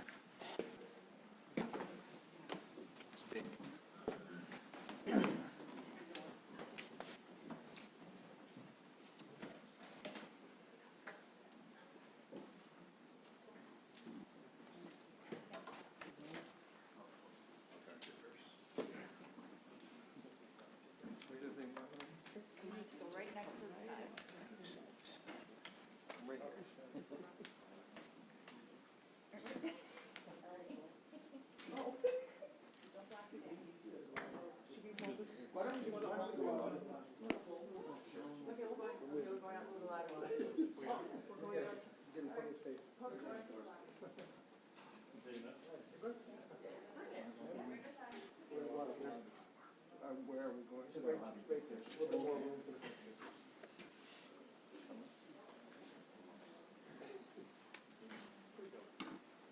Make it a little bit easier for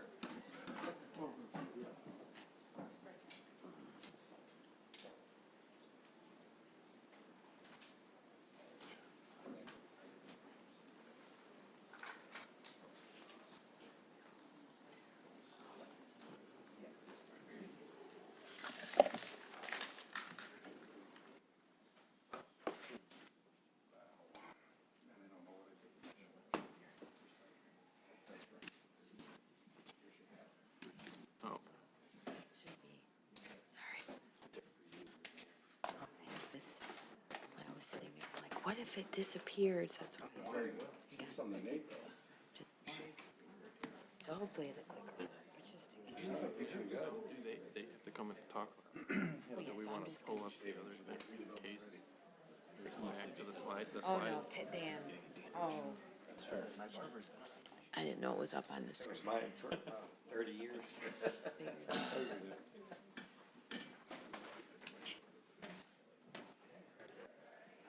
week now. It's just, it's like it comes and goes. Okay. I mean, I was doing a lot of work at the house and gluing something, but I didn't think I did anything to hurt it. Right. The next day, That's why I was. it started killing me. It's usually Dan handles. It's like it comes and goes. Need a, Okay. So just if I. call it, what's Marty Brown? Don't tell me chiropractic. My wife goes to the chiropractor, she has back problems. Oh. I'm like, doesn't that bother me?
We can.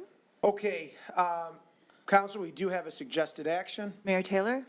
Mrs. Sarowski. Resolved to recognize and honor Sterling Heights Police Officer Leroy Hugh Imus upon the naming of State Highway M53 from, should that say 18 mile, or it says 17 mile? Keep it at 17, and we're going to keep it 17 Mile Road to Hull Road. Let's give them an extra mile. I mean, why not? Yeah, why not? Even Why those don't you signs. It should start be the whole over? thing, 14 on. Anyway, from 17 Mile Road to Hall Road in Sterling Heights as the Officer Leroy Imus Memorial Highway, and thank Nate Shannon, former state representative, Sergeant Lamar Kashat, Kuka Systems of North America, and the Chaldean Community Foundation for their collective efforts in preserving the memory of Officer Imus. Support. It's been moved and supported. Is there any discussion? Well, the family isn't here, and I was going to make a couple comments to them, but I just want to reiterate, and they will, I know that there's daughters listening, so thank you so much. It is the ultimate sacrifice that Mr. Imus Officer Imus gave to us, and as a mother of a police officer / military person, it's something that you hope never happens, but you know that it can.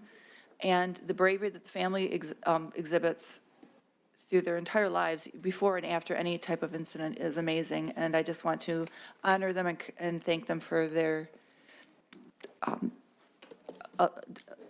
service to the city by allowing their father and husband to care for us. That's all I have. All right, thank you, Mrs. Sarowski. Council, anyone else? If not, I'll just say thank you to Chief Satterfield, especially to Sergeant Kashat for spearheading this and for the efforts of everyone that went into putting this memorial together, and thank the family for being here today. And of course, thank Officer Leroy Imus for his service to the city of Sterling Heights. And we hope that this memorial will let his memory live on for the service that he provided here to the residents. So, council, with no further discussion, all in favor signify by saying aye. Aye. Opposed? Motion carries. All right, next item on our agenda tonight is the consent agenda with the omission of items N, C, and F. Is there anyone who'd like to speak on any item on the consent agenda? You mean, yeah, you said C, I'm sorry. Go ahead. Council, we need a motion. Mr. Mayor, Mrs. Koski. move to approve the consent agenda as amended. Support. Been moved and supported with no discussion. All in favor say aye. Aye. Opposed? Motion carries. Next item on our agenda tonight is a consideration item, and this is to consider the appointment of the at-large member to the Advisory Executive Committee for the Arsenal Alliance Defense Initiative. Is there anyone in the audience who'd like to speak on this item? If not, council, we need a motion. Mayor Taylor. Mrs. Sarowski. Resolve to appoint Luke Bonner as the at-large member of the Advisory Executive Committee for the Arsenal Alliance Defense Initiative. Is that correct? No. I'm so sorry. All right, motion fails for lack Failed. of second. I'm sorry, thank you. Fine. Mark Payson. Mark Pasek, excuse me, I'm so sorry. Resolve to appoint Mark Pasek as the at-large member of the Advisory Executive Committee for the Arsenal Alliance Defense Initiative. Support. It's been moved and supported. Any discussion? I'm going to say no, thank you. You don't want to talk about how great this appointment is? No, Mark's so because qualified? although I did read the backup material and I was reading with the wrong name, I do That's not okay, want I was to just teasing. dig another hole. Council, anyone else? No further discussion. All in favor signify by saying aye. Aye. Opposed? Motion carries. Next item is to consider appointments to the City of Sterling Heights Lakeside Corridor Improvement Authority. Is there anyone in the audience who'd like to speak on this item? If not, okay. This is a mayoral appointment, and there are two members seeking reappointment, Chad Asman and Philip Hunsberger. These would be to terms ending June 30th, 2029. Is there anyone who'd like to make these appointments for me? Mayor Taylor. Mrs. Schmidt. Resolve to appoint Chad Asman and Philip Hunsberg to the the Sterling Heights Lakeside Corridor Improvement Authority to a term ending June 30th, 2029, subject to the appointees meeting the qualifications set forth in Charter 4.03 and taking the oath of office within 2 weeks. Support. It's been moved and supported. Is there any discussion? No. No discussion. All in favor signify by saying aye. Aye. Opposed? Motion carries. Next up tonight is item 7N from the consent agenda.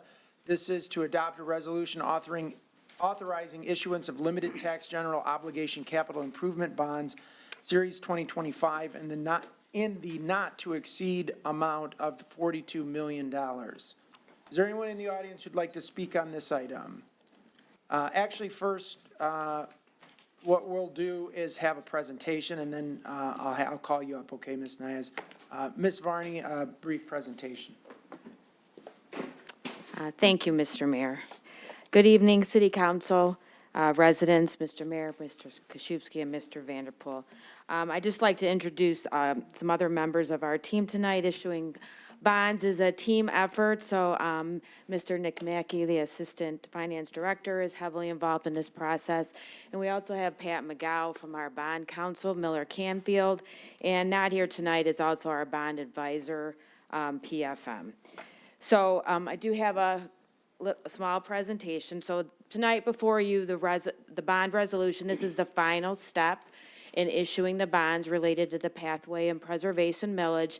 This is when council officially approves issuing the bonds, and then we go forward with the steps to actually sell the bonds. So as you all know, the Pathways to Play and Preservation millage was passed in November 24. It included multiple large projects, such as a pickleball complex, reimagining of Rotary Park, Red Run, a nature preserve trail. Those are all large dollar projects that in order to get them done in a timely manner require the issuance of bonds. We issued bonds for very similar to the Recreating Recreation Progress for the Dodge Park, the community center. It's how you pay for large projects in order to get them done in a reasonable amount of time and take advantage of the time value of money.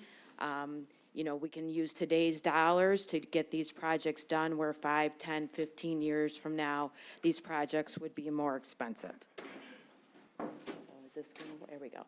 So this is the projects that are to be financed with the bond, and the estimated cost. We have, again, the Nature Preserve Trail at about $2.5 million. We want to really get the sidewalk repair and gap program off to a great start and get all of the major gaps in our city filled in a 3-year time period, and that's $10 million. We have the pickleball complex, the Rotary Park reimagination, the Red Run Park, and again, starting a land bank for open space preservation, so we'll have the money available when these plots of land so we can purchase them when they come available in a quick manner. And then we do have a very small contingency, because again, these are estimates. It always is a good idea to have a contingency amount for projects that come in a little more than we expect. So you've seen this slide before. So we collect about $5.6 million annually in the millage. This is kind of the annual plan. So the bond payment, we're estimating the bond rate to come in under 4%. 3.88 is technically our estimate right now. Again, a very good rate, because as a municipality, the people that buy our bonds don't have to pay income taxes on the interest, and therefore we're able to pay less interest for that loan. And again, so the bond payment is what's going to allow us to get all those projects done in hopefully our 3-year time period. And then we'll have annual pay-as-you-go. Starting in year 6, we'll have an annual additional $1 million that will be used for sidewalk repair and gap. We're also going to purchase a satellite library for the Red Run Park. The reforestation, we're doing pay-as-you-go, about $600,000 a year in trees. And again, open space preservation, the $5 million initial investment in the land bank, and then $1 million a year in 5 through 15. And then reserving about $750,000 for the operating costs for all of these new amenities. So these are just some reminder slides. Again, we are well within our debt limit, this $42 million. We are more than financially able to finance this debt. This is from our 24 audit. We have rules about how much debt we're allowed to issue, and we have only issued 20% of our legal limit. So, you know, I would never recommend that we ever be even close to 100% of our legal limit, but we're not anywhere near that. And more importantly to me is we never issue debt without a plan to pay it. And you've seen this chart before. I show it in the budget presentation. But almost every debt issuance has a dedicated funding source. Just like this, we'll have a dedicated funding source. We have a 15-year millage that collects $5.6 million a year, and that will be used to pay this debt. And again, all of our other debt, our road debt, we have Michigan Transportation Fund, Act 51 money. That's how we pay that debt. The bonds we issued for the community center and the Dodge Park, we have the Recreating Recreation millage. That's how we pay for that debt. Water and sewer debt, most of which we honestly don't have a lot to say in. A lot of it is issued by MID and OMID. We do have some debt for the water meters that was issued by the city. We have water and sewer rates to collect that money. So of our, again, this was from the 26 budget, of our total debt service of $23 million, only $3 million is from the general fund. And that was for the facilities improvements and the DPW building. Every other debt, we have a dedicated, specific funding source. And this is just a chart. So again, 87% of our debt service has a dedicated source. $3 million is financed through the general fund, which is only 2.2% of our annual debt service.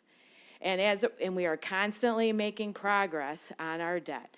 This just shows all of our debt. This is all of that debt on the other slide. This is the principal balance, which is right now it's about $240 million.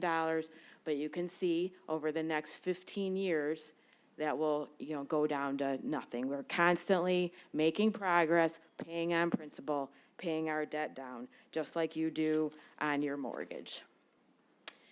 And, as proof that we are not over-leveraged and are in sound financial, we are rated, as Mr. Vanderpool mentioned earlier, AA by both S&P and Fitch. Both of these rates were affirmed in the last year or two. S&P affirmed our AA rating in May of '24. Fitch affirmed our AA rating just in March of '25. And as part of that process, they always ask, are you planning on issuing debt in the next 12 months? So both of these ratings, when they rated us, they were well aware that we had a plan to issue $40 million of debt in the next 12 months. And this is just some quotes that S&P said about our financial status. The AA rating on the MTF, which is the road bond pledge, reflects their view of the city's strong maximum annual debt service coverage. The AA rating further reflects our view of the city's growing tax base, very strong reserves, strong financial management, manageable debt load with dedicated funding sources. So even the S&P is recognizing that we have dedicated funding sources to pay off of our debt. And as a reminder, strong fund balance, $39 million, almost 30% fund balance. Low tax rate, as Mr. Vanderpool mentioned earlier. We are at the very bottom of tax rates of Macomb County communities. And government debt per resident of our comparable communities, we're right in the middle and have, as far as low taxes, the lowest tax revenue per resident of all our comparable communities. With that ends my presentation. I'm happy to take any questions along with Mr. Mackey or Mr. McGow if you would like to hear from him. All right, thank you very much, Ms. Varney. At this point, I'll go out to the audience. Anyone who'd like to speak on this item? Ms. Nyes.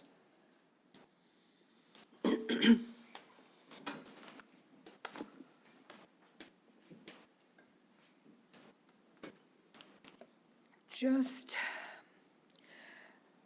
when this millage went out to be voted on, we were voting on paths and pickleball building and things like that. There was nothing in that that indicated that we'd be paying $3.6 million in interest. If we do not issue the bonds, not only will we not be paying that interest, we will be receiving interest, which should, if properly invested, give us the money to pay for this on a timely basis without taking out any extra debt. Just because you can do something doesn't mean that you should. Thank you. All right, thank you, Ms. Nyes. Anyone else on this item? Council, we need a motion. Mr. Mayor, Mr. Radke. resolve to adopt a resolution authorizing issuance of not to exceed $42 million in limited tax general obligation capital improvement bonds, Series 2025. Support. It's been moved and supported. Any discussion, Mr. Radke? Just briefly, Mr. Mayor. We've been through this before. The residents want the projects. The only way to make the projects happen in a reasonable time period is by issuing these bonds and building. We did the same thing for recreating recreation, and when I went out there, I'll be there tomorrow, Thursday night, Music in the Park, people appreciate the improvements we've made to the city. If we were under this situation with recreating recreation, we might now just be building the farmer's market. We might now just be building the community center 10 years after we were collecting the money. We've had the use of all those improvements for all these years. I don't think residents would regret that. And I'm happy to do these improvements because, one, they voted on it. They know what they were getting. They're happy to get it. And it's going to improve our city into the future. And two, much like a mortgage, smart debt can benefit a city. It doesn't make sense to say we should save for a rainy day as our money becomes devalued because of inflation. And then one day say, well, after 15 years of collection, we can finally give you the thing we've been collecting from the entire time. I know most people purchase a mortgage, and that means you get to live in your house while you make payments. If we didn't have mortgages because debt is silly, then you'd have to save money for all your life, and then when you retire, maybe you can buy a house. It doesn't make sense. So I'm happy to support this. This is in the best interest of the residents, and I think we're going to get a very good deal, and residents are going to appreciate the improvements. That's all I have, Mr. Mayor. All right, thank you, Mr. Radke. Council, anyone else? Mayor Taylor? Mrs. Schmidt? Thank you. I think this was discussed at length during the budget process. And I think back in April, when we were talking about the budget, we also said that if we don't do this, and 10 years later we go to build something, it's going to cost a heck of a lot more money than it would to build today. According to Mrs. Varney and the bond rating companies, this is not going to affect our bond rating. We're still going to be able to have a, double A bond rating, which is very important to the city. As far as a rainy day fund, we have a rainy day fund. We have a very good rainy day fund, and we're very cautious about spending any of that rainy day fund. So I'm in full support of this, as I was during the budget process. And really, Mayor, I have nothing further. All right, thank you, Mrs. Schmidt. Council, anyone else? Mrs. Koski? Thank you, Mr. Mayor. The reason that I pulled this is I just need to make a couple comments. I always believe that we bond for city needs, not wants. In other words, we bond for things like the rec center, streets, sewers, infrastructure, things of that type. Now, if I remember correctly, Ms. Varney said the interest that we can expect to pay on this is going to be about $14 million. If we waited to do these improvements, I can't imagine that the cost of the improvements would exceed $14 million. Maybe it would. The other thing is the resolution in here says an interest rate maximum of 5.25. And it was a little unclear as to whether we would be able to reduce that interest rate if a lower rate came up. Now, Ms. Varney just got through saying that she expects to get an interest rate at 4% or less.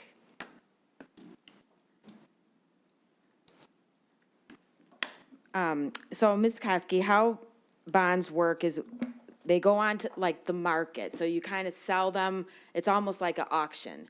And different banks bid on your bonds, and we look at all the bids and we take the lowest interest rate. So we spoke to our bond advisor actually today, and their estimate based on the current market is under 4%.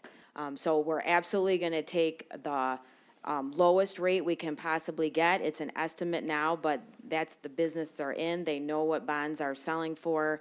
And we've, in the past, we've got rates under 2%. It just depends on the market. It's a competitive process. We usually have 6 to 10, we're a very good credit risk. We usually have 6 to 10 banks bidding for our bonds. So I fully expect to get an interest rate under 4%. Mr. McGowan, I don't know if you can comment on why the 5.25 was put into the resolution. Good evening, Mayor, council members. I'm Pat McGowan. I'm the bond attorney who has worked on your financings for a number of years and prepared the resolution. So the reason for a higher interest rate in the resolution than what we think it will get is to give us a little bit of wiggle room in case the market changes. But the real reason is that bond investors will sometimes bid a higher coupon and give you a premium. So you may see, for example, that a bond rate right now, bond purchasers are buying bonds and bidding at a 5% interest rate, but giving you 10% more money, so that the net rate ends up being less than 4%. So this is really to provide flexibility for bidders to prepare their bids. And under the law, the city is required to accept the lowest net interest rate to the city when they award the bids. So this is really designed, it's a common parameter in bond sales today Just because it says not to exceed 5 or 5.5, doesn't mean we're saying we would take an interest rate that high. This is really a parameter that's pretty common in the market today. And as Jennifer indicated, the expectation is that based on today's market, the interest rate would come in under 4%. But we won't really know that until we actually get to the bond sale, which is still a couple months away.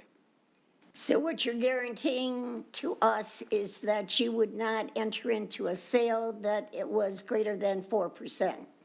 No, what I'm saying is that we will take the best bid in the market, and right now, the expectation is that will be less than 4%. But we cannot guarantee what the interest rates will be 2 months from now. Okay, so it's a gamble. I guess I've been watching too much TV, and when the president says he wants the interest rates to come down, and the advisor said, no, we're not going to do that, I kind of believed him. So I'm a little,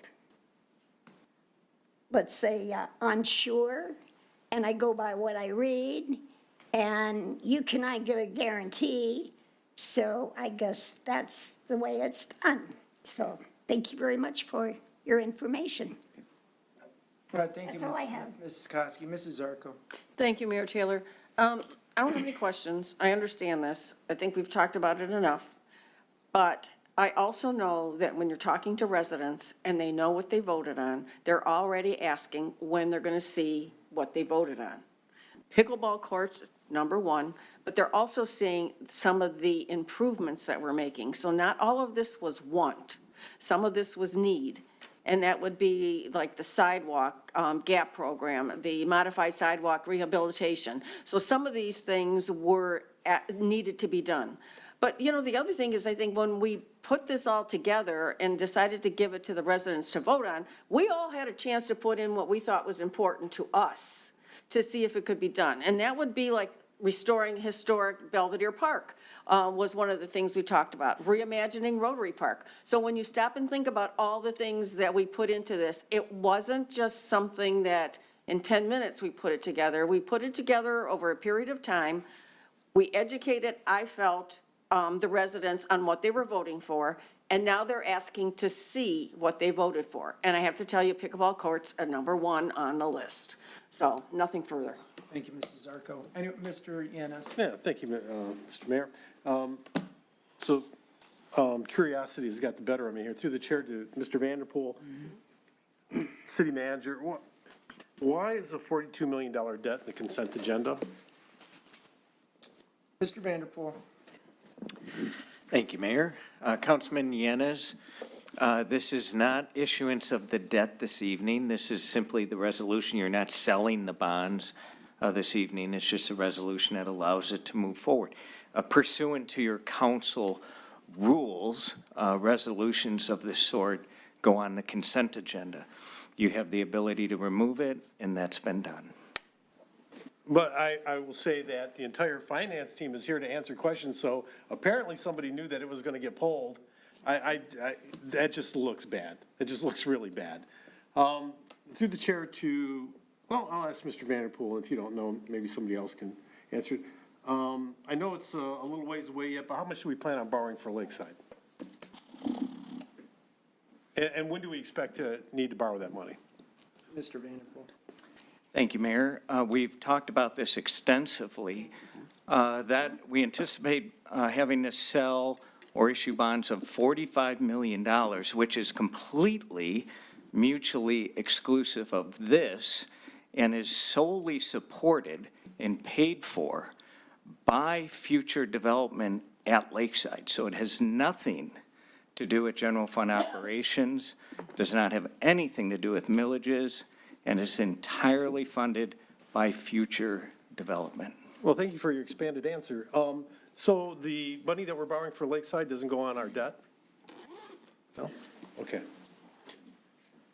I guess the answer is no, it's not going on our debt. Okay. Through the chair to Ms. Varney, how much do we have in our reserve fund? Ms. Varney. Just there. General fund, 39 million. 39 million. And again, Mr. Vanderpool, how much sidewalk do we replace in a year? And I guess it obviously would vary based on weather, but what do we anticipate?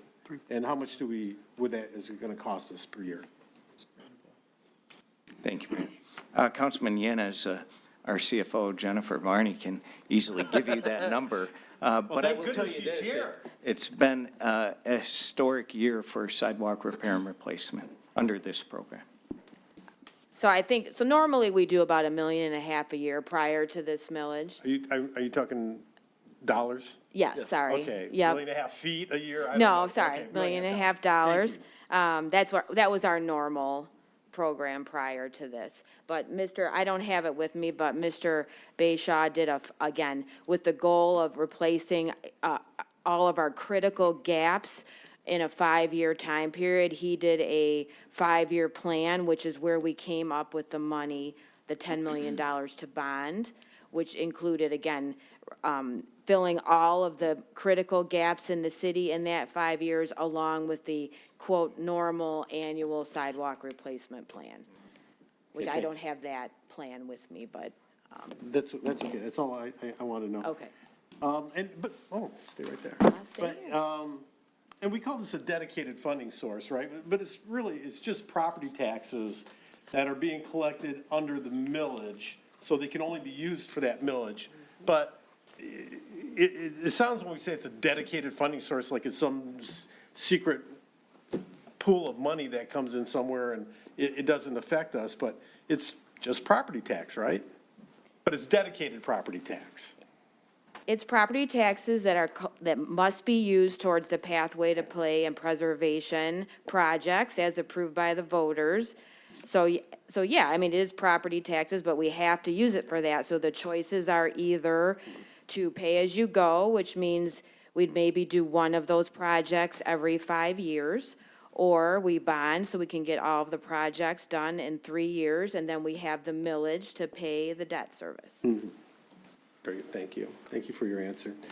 And honestly, I don't know what a reasonable time period is. I don't have anybody burning up my phone about when the pickleball complex is gonna happen, or, I just, and this body, city council, we never had a discussion on how we could pay for all this stuff. We just threw it out to the residents, 0.95 mils, and if they want it, fine, if they don't, and we could have budgeted, this could have been a much smaller number, maybe something that was manageable within our budget, or maybe just a smaller tax increase.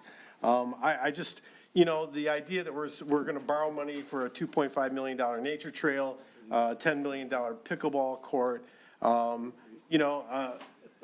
we have $39 million in our reserve fund, but, we're gonna borrow money, $5 million for open space preservation.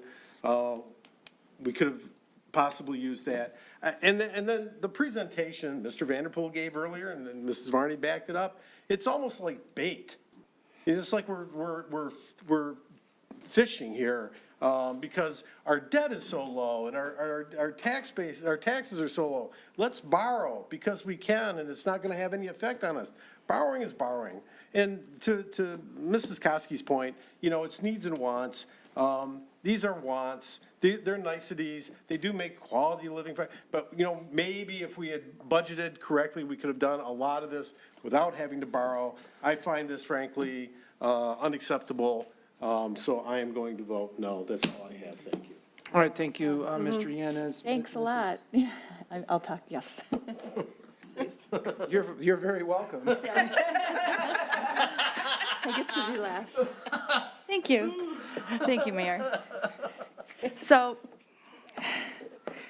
I don't appreciate the twisting of words and terms.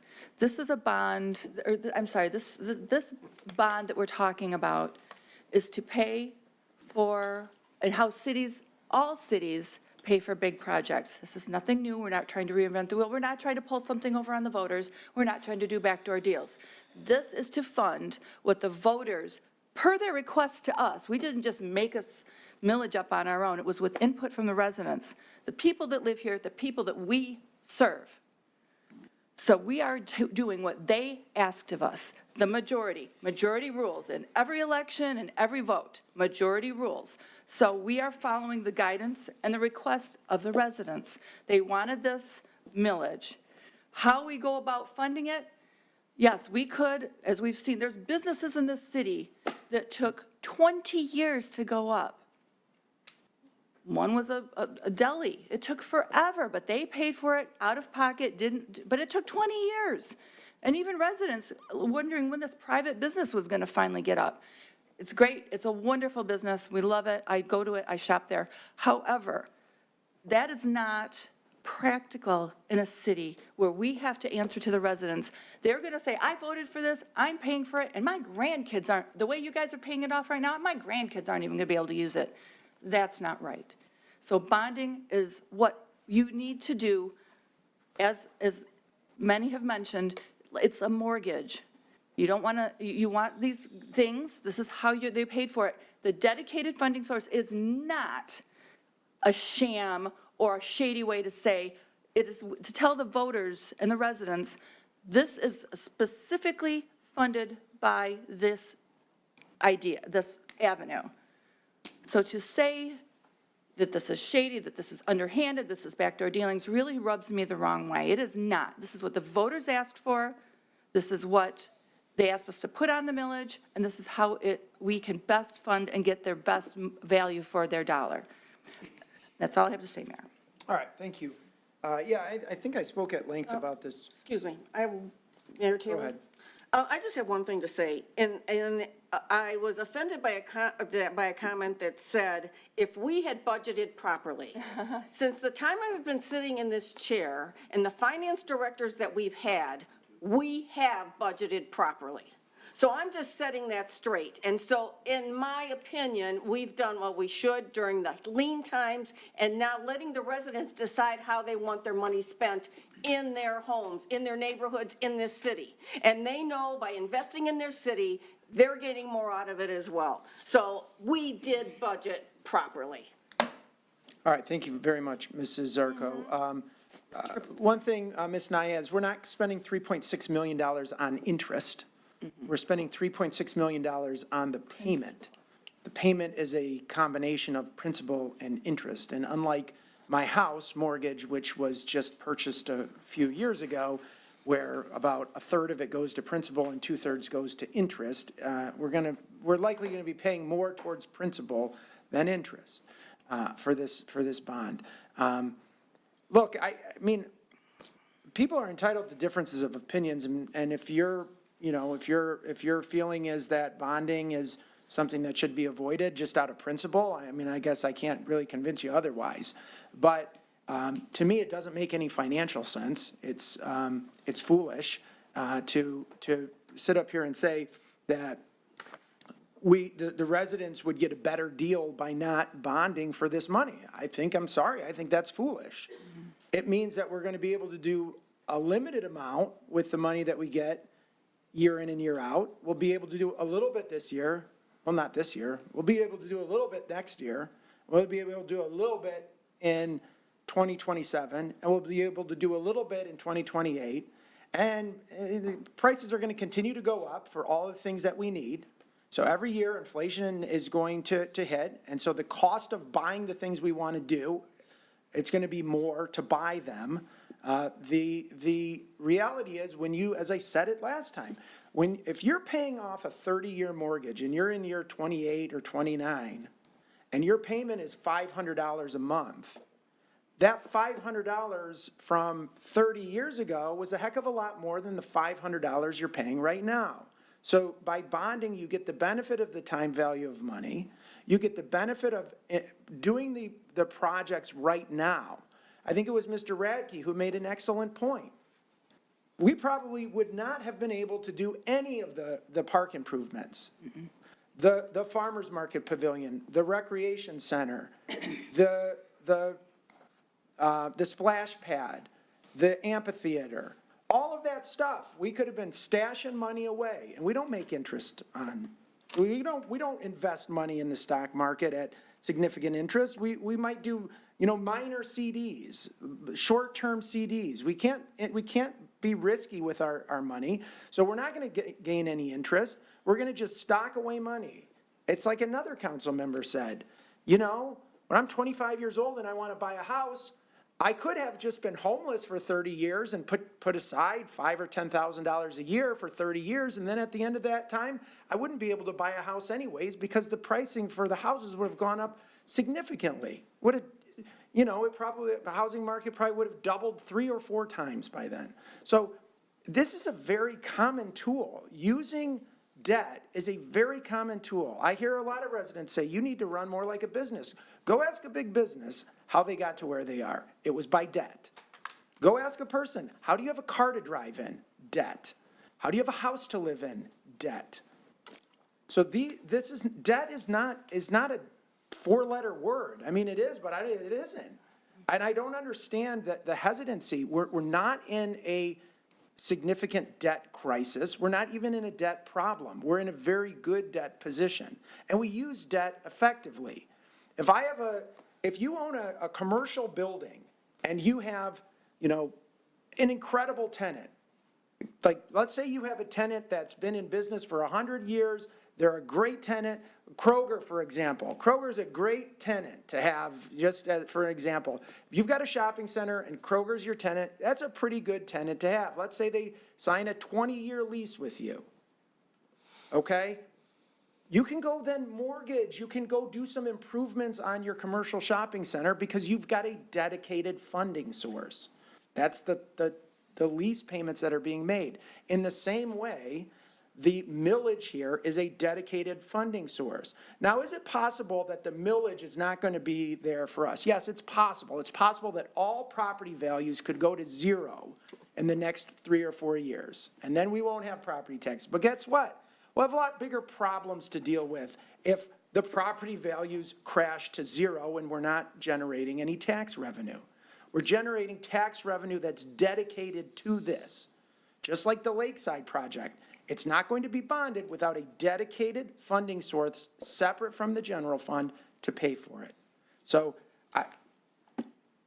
what is the downside to bonding? What is the downside? Well, we're going to pay interest. You're right.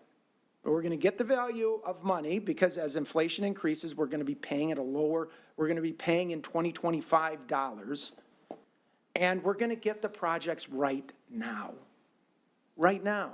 We're not going to have to wait 10, 15 years to get these projects. So there are some people that didn't want this millage to pass, and now that it's passed, they don't want these projects to be implemented. And thankfully, we've got a clear majority up here who's going to pass this. So council, with no further discussion, I guess we should have a roll call vote.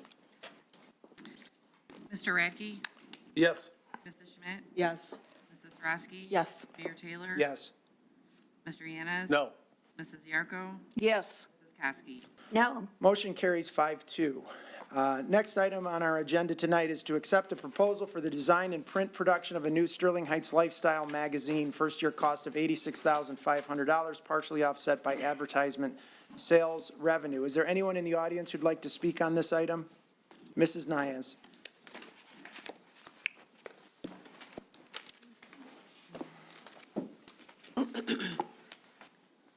With all the good news we heard about the city today in the city manager's report, I don't understand why we have to go and blow our own horn with a lifestyle magazine that nobody is going to read. In case you hadn't noticed, most magazines have gone out of print. It is strictly online. We've spent money sponsoring an entire Live in the D episode. We've got all those lovely monuments on Van Dyke that tell us how wonderful the city is. And if you really are trying to get people to appreciate the city, to buy property in the city, to put businesses in the city, it's word of mouth. It's not blowing your own horn. Thank you. All right, thank you, Ms. Nayez. Anyone else? If not, council, we need a motion. Mr. Mayor. Mr. Radke. Resolved to accept the proposal by Studio Communications LLC, 18901 15 Mile Road, Clinton Township, Michigan, 48035, for a lifestyle magazine for a 2-year period with 3 additional 1-year extensions, and authorize the city manager to execute the magazine publication services agreement on behalf of the city and exercise the option of extending the terms upon mutual consent. Support. It's been moved and supported. Any discussion, Mr. Radke? Just briefly, Mr. Mayor. For years, we've talked about the limitations of the current class magazine, schedule magazine that we send out. It's not in full color. It looks very dated. It has valuable information in it, but some of the information that we place in there could be more easily placed online. With our rebranding that we've done as a city, I think it only makes sense to look at some of our legacy institutions like the magazine and bring it into the present day. And I agree with Mrs. Nayas that people choose to live where the word of mouth is good, but part of our job is to create that word of mouth. And one thing that we're trying to do with the Look No Further campaign, with the improvements to our city, with the aesthetic improvements, is to kind of set a tone for how we view the city and how we want the city to be viewed. And I think that this magazine, the publisher already publishes magazines that are, I don't want to say they're popular, but they serve their purpose. And they do a good job, and they look nice. So why shouldn't we try that? At the very worst, if this doesn't work, Mr. Vanderpool will cancel this contract, and we will go back to the current magazine. It's easy to do, we can do it. But I just feel like there's some fear here that we can't change, that change is bad, and that we can't brand ourselves as anything but Sterling Heights and Macomb County. This has always been my frustration, that somehow we don't deserve good things here, and we don't deserve to toot our own horn, and we don't deserve to show all the improvements that we're making every day, and that somehow we should be very quiet about that. Well, I'm not quiet about that. I'm very proud to live here, and I'm very proud to serve on this board. And whenever we go anywhere else that's not Sterling Heights, other cities come to us and they say, how do you do these wonderful things? How do you get the recreation improvements? How did you pass your police funding source? How did you do this? Because they see the success that we're having. And I think one thing we haven't done enough is while other cities see it, we want everyone in the region to know it. So I'm proud to support this, Mr. Mayor. That's all I have. All right, thank you, Mr. Radke. Mrs. Sarowski. Thank you, Mayor Taylor. Through the chair to Mr. Vanderpool, what does the current magazine cost the city to produce? Mr. Vanderpool. Thank you, Mayor. And Mayor Pro Tem Sarowski, I'm happy to deflect this to our Community Relations Director, Melanie Davis, who lives and breathes this, so she'll be happy to respond. Thank you. Thank you, Mr. Vanderpool. Right now, I believe that our annual cost for the magazine is about $78,000. Oh, it's a little, it's significant. This is going to go up about, 9,000. thank you, quick math, $9,000. Okay, so it's only, so this really is, we're already producing that magazine, so this is just changing it. We're not going to produce that any longer. This is going to a different format. Correct. And further, we plan to have ad revenue now to offset that. And the longer-term goal would be to get this to a point where the ad revenue offsets it so that we would be paying ultimately less than we are currently paying for a better product. Sounds good. That's a smart move. As far as the online portion of this, will this be available complete online? Yes. Very good. Thank you. I will say this, I read, and I think many residents read and keep their Sterling Heights magazine that they get so far. As Mr. Radke said, it has a lot of valuable information, it gives us times on classes, but it does feel like my old high school newsletter. It's like the paper is less expensive, it's not glossy, so to get a much better product, much more engaging for the residents, for $9,000 investment, I think that's a great deal. I will keep it, I will love it, I'll probably read it online as well, because I do that for the paper and everything else. As me, as a person, as a resident, I'm hoping that the residents will also, so I think this is great. And I do really appreciate that this is just an improvement of what we have, but, so it's not the $89,000 in addition to spending the $9,000 or $86,000. $9,000 difference. And I have no problem with that. And that's all I have. Thank you. All right, thank you, Mrs. Sarowski. Mrs. Zarko. Thank you, Mayor Taylor. Through the chair to Mrs. Davis. Do I understand this, that the information that is provided now in the Sterling magazine is also going to be in this new lifestyle magazine? Yes, so it's probably going to be in a different format. Ideally, what we would like to do is take, like right now, what you see is a lot of newsprint paper that looks a little bit like a course catalog in many of the sections. And what we would like to do is get better resident engagement in reading that publication by having storytelling and not human interest stories that kind of connect them to that content. So instead of saying, here's 2 pages of a course catalog of, all the things that we're offering at the community center, what we might do instead is go and find somebody who took a yoga class because they had back issues, and now they're an avid user of our yoga programs and they have no more back pain and they want to talk about it. And so we tell their story, and then we provide a way for them to find all the information on every yoga class that we have on the website. Because we do provide a lot of information, but if it's just going to be the same information in a different format, I can see where this will be a benefit. Yes, Thank you. yeah, thank you. Mrs. Kosky. Thank you, Mr. Mayor. Through the chair to our community relations person. As I told you earlier, the magazine, our current magazine, is my go-to book. There's about 66 pages there. Now, you said that you're going to cut that down and you're going to turn it into a new type of magazine similar to what the county puts out. The county and the chamber together put out a Now magazine. Is that correct?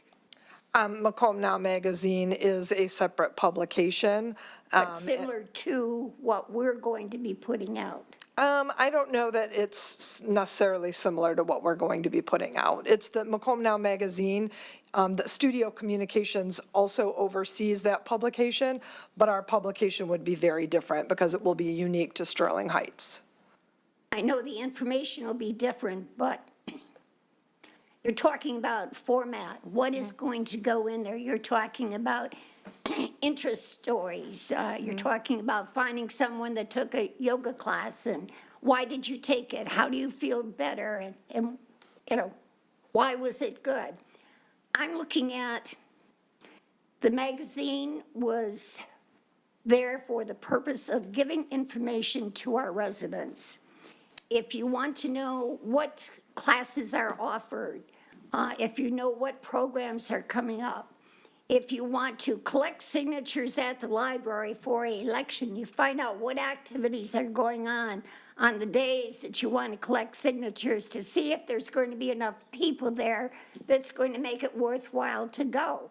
Am I going to find that in the new magazine? All of the information, I would say all of the information that we currently have in the magazine that's the most important in that front section, things like information on elections and passports and dog licensing and refuse, all of that will still be covered. But we're looking to do it in a more concise format. We're going to reduce the pages. Like right now, you'll see a lot of narrative. There's a lot of words.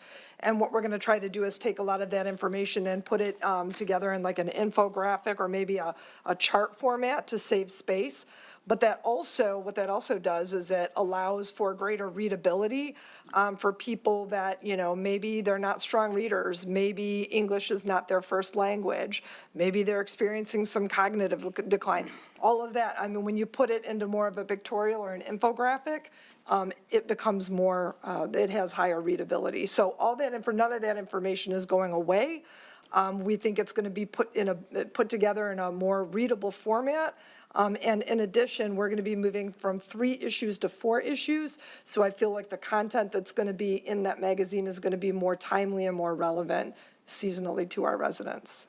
I guess my example was the wrong one to use, but I was looking for, if they're looking for activities or what courses or classes, activities are going to be offered, that they could go to the magazine and find the section that applies, whether it be the library or the senior center or the rec center, whatever it might be, and be able to find out what's going on in that month.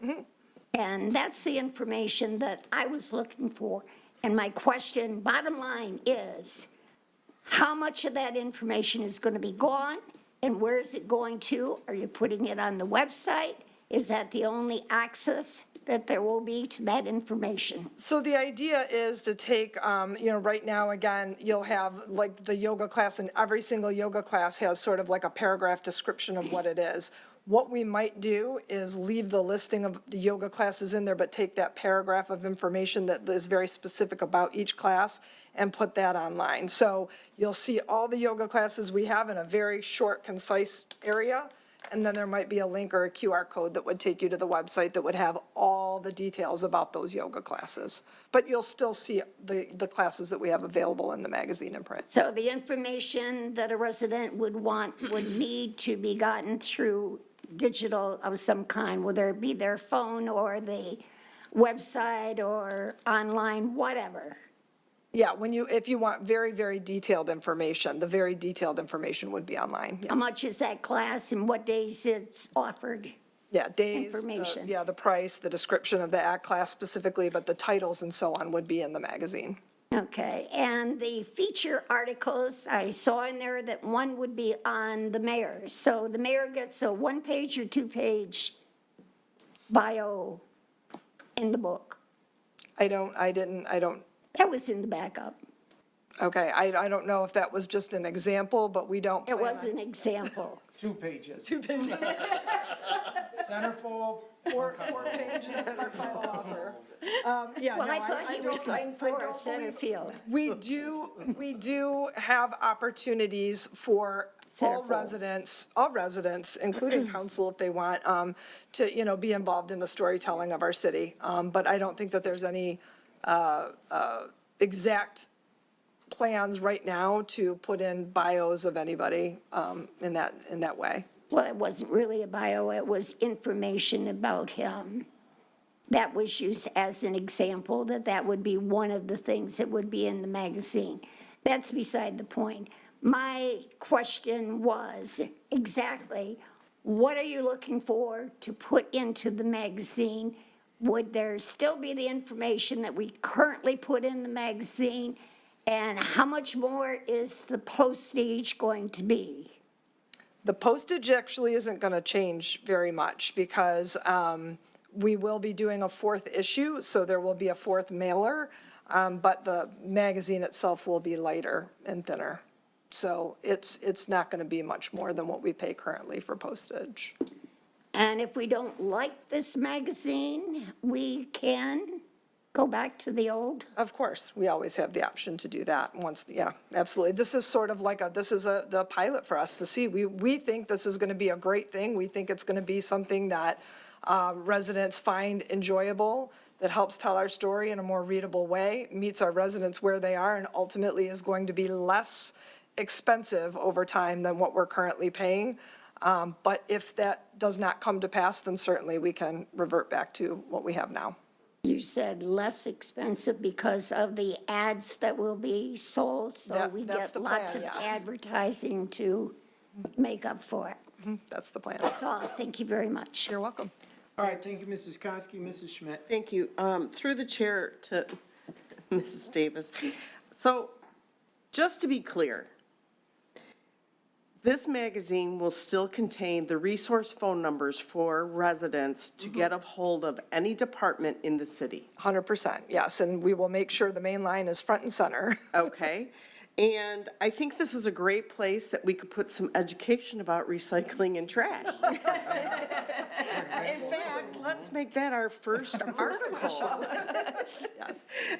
So, yeah, I don't have a problem with this. I think, there are residents in the city that may not have the internet or may not have, they don't have a landline, they have a cell phone, and I know it's hard, I don't like reading on my phone.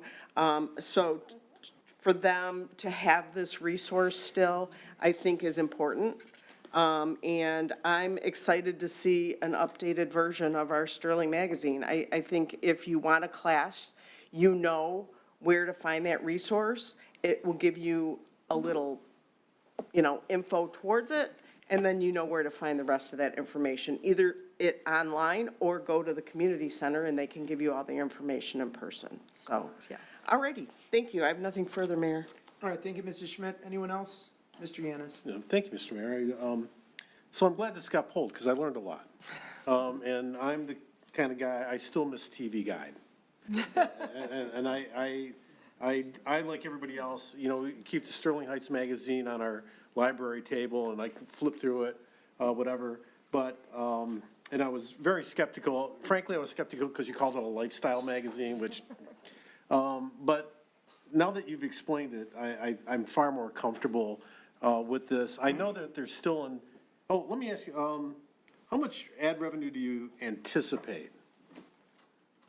I think that based on the initial plans that we put together, we were looking at, I don't have the number in front of me, but I think it was going to be like $20,000. And we're advertising right now, like we're estimating advertising, obviously, in number of pages, but because we haven't even established the pricing for it yet, and that's going to be one of the first things that we do. But I think that that's probably a good average, and we would build up from there. I mean, again, ultimately, if we could get to the point where we sell enough ads that we could offset 100% of the cost of it, that would be my goal. I would love to be able to do this at a net zero. Okay, and again, through the chair, too. Who's writing these articles?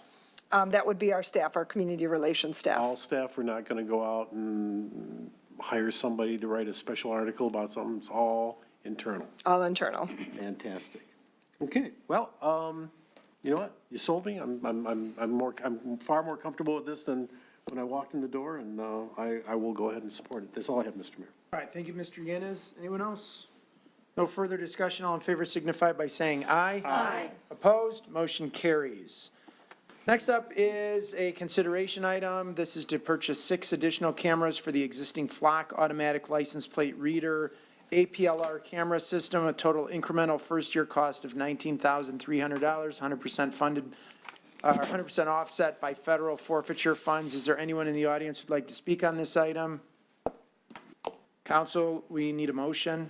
Mayor Taylor. Mrs. Sarowski. Resolved to purchase 6 additional cameras for the existing Flock automatic license plate reader APLR camera system for the Flock Group Incorporated, 1170 Howell Mill Road, Suite 210, Atlanta, Georgia, 30318, at a cumulative first-year cost of $19,000, inclusive of installation, and authorizing the city manager to sign the order on behalf of the city. Support.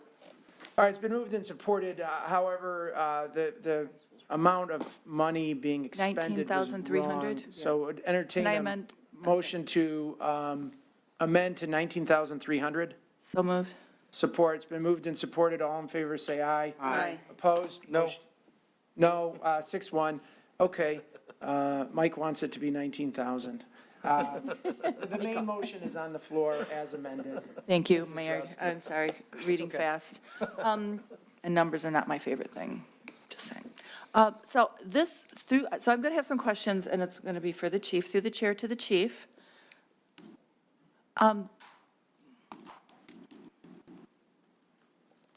So why do we need more cameras?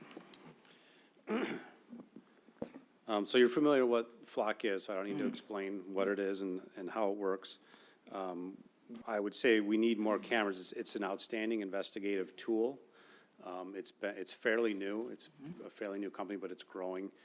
A city our size is actually behind the amount of cameras that most have. In fact, the agency I came from has 27 cameras. So this would put us just one over them, which I feel is great. And Shelby Township actually just got approved for 50 cameras. It's, like I say, it's a great tool. We've had some great success stories. Just a few weeks ago, there was an assault at Dream Market where with just a vehicle description, our investigators were able to identify these suspects and have them in custody literally within hours, where we wouldn't have had this without this tool.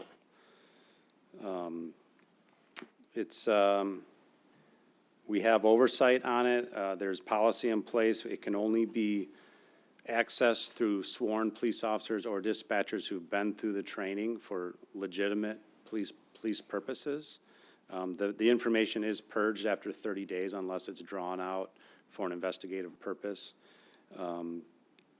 It's never sold or transferred to third parties, and it's not used on private property.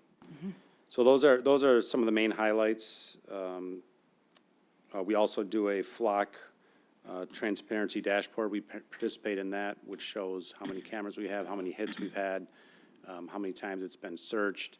We have an annual flock audit to make sure that we are in compliance and using it the proper way and the way it's supposed to be used. So we do that internally as well. Okay, thank you.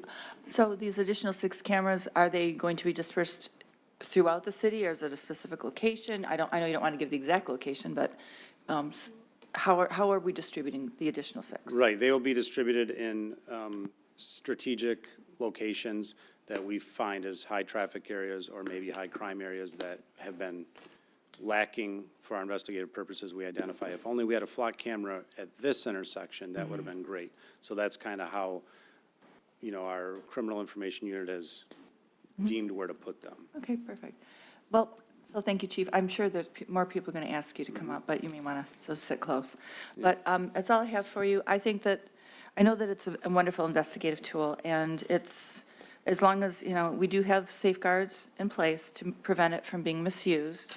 And if it is misused, I know that there is repercussions for whomever does. So I'm comfortable with this 6 cameras being added to our repertoire of cameras. Oh, while I've got you, Chief, can you come back and just tell us? Oh, never mind, I'm sorry, I'm reading it. Current inventory, we already have 22, so we're going to go up to 28. Correct. Yeah. And Shelby Township, which is about our size, they have 50. So I'm very comfortable with not, apples and oranges a little bit comparing the 2 different communities, but size-wise, I think that at least 28 is necessary to cover what we need. So I'm in full favor of this. That's all I have, Mayor. All right, thank you, Mrs. Sarowski. Mayor Mrs. Taylor, Schmidt. thank you. Through the chair to the chief, you had mentioned that it saves the information for 30 days unless there's an investigation associated with. So can you expound on that? I mean, if we're doing an investigation that is open for a year, we are able to keep that information? Well, if there's a crime that may occur, or some incident, and someone does a search and pulls certain suspect vehicles or license plate, they'd have to tag that with a number, and then it would be preserved.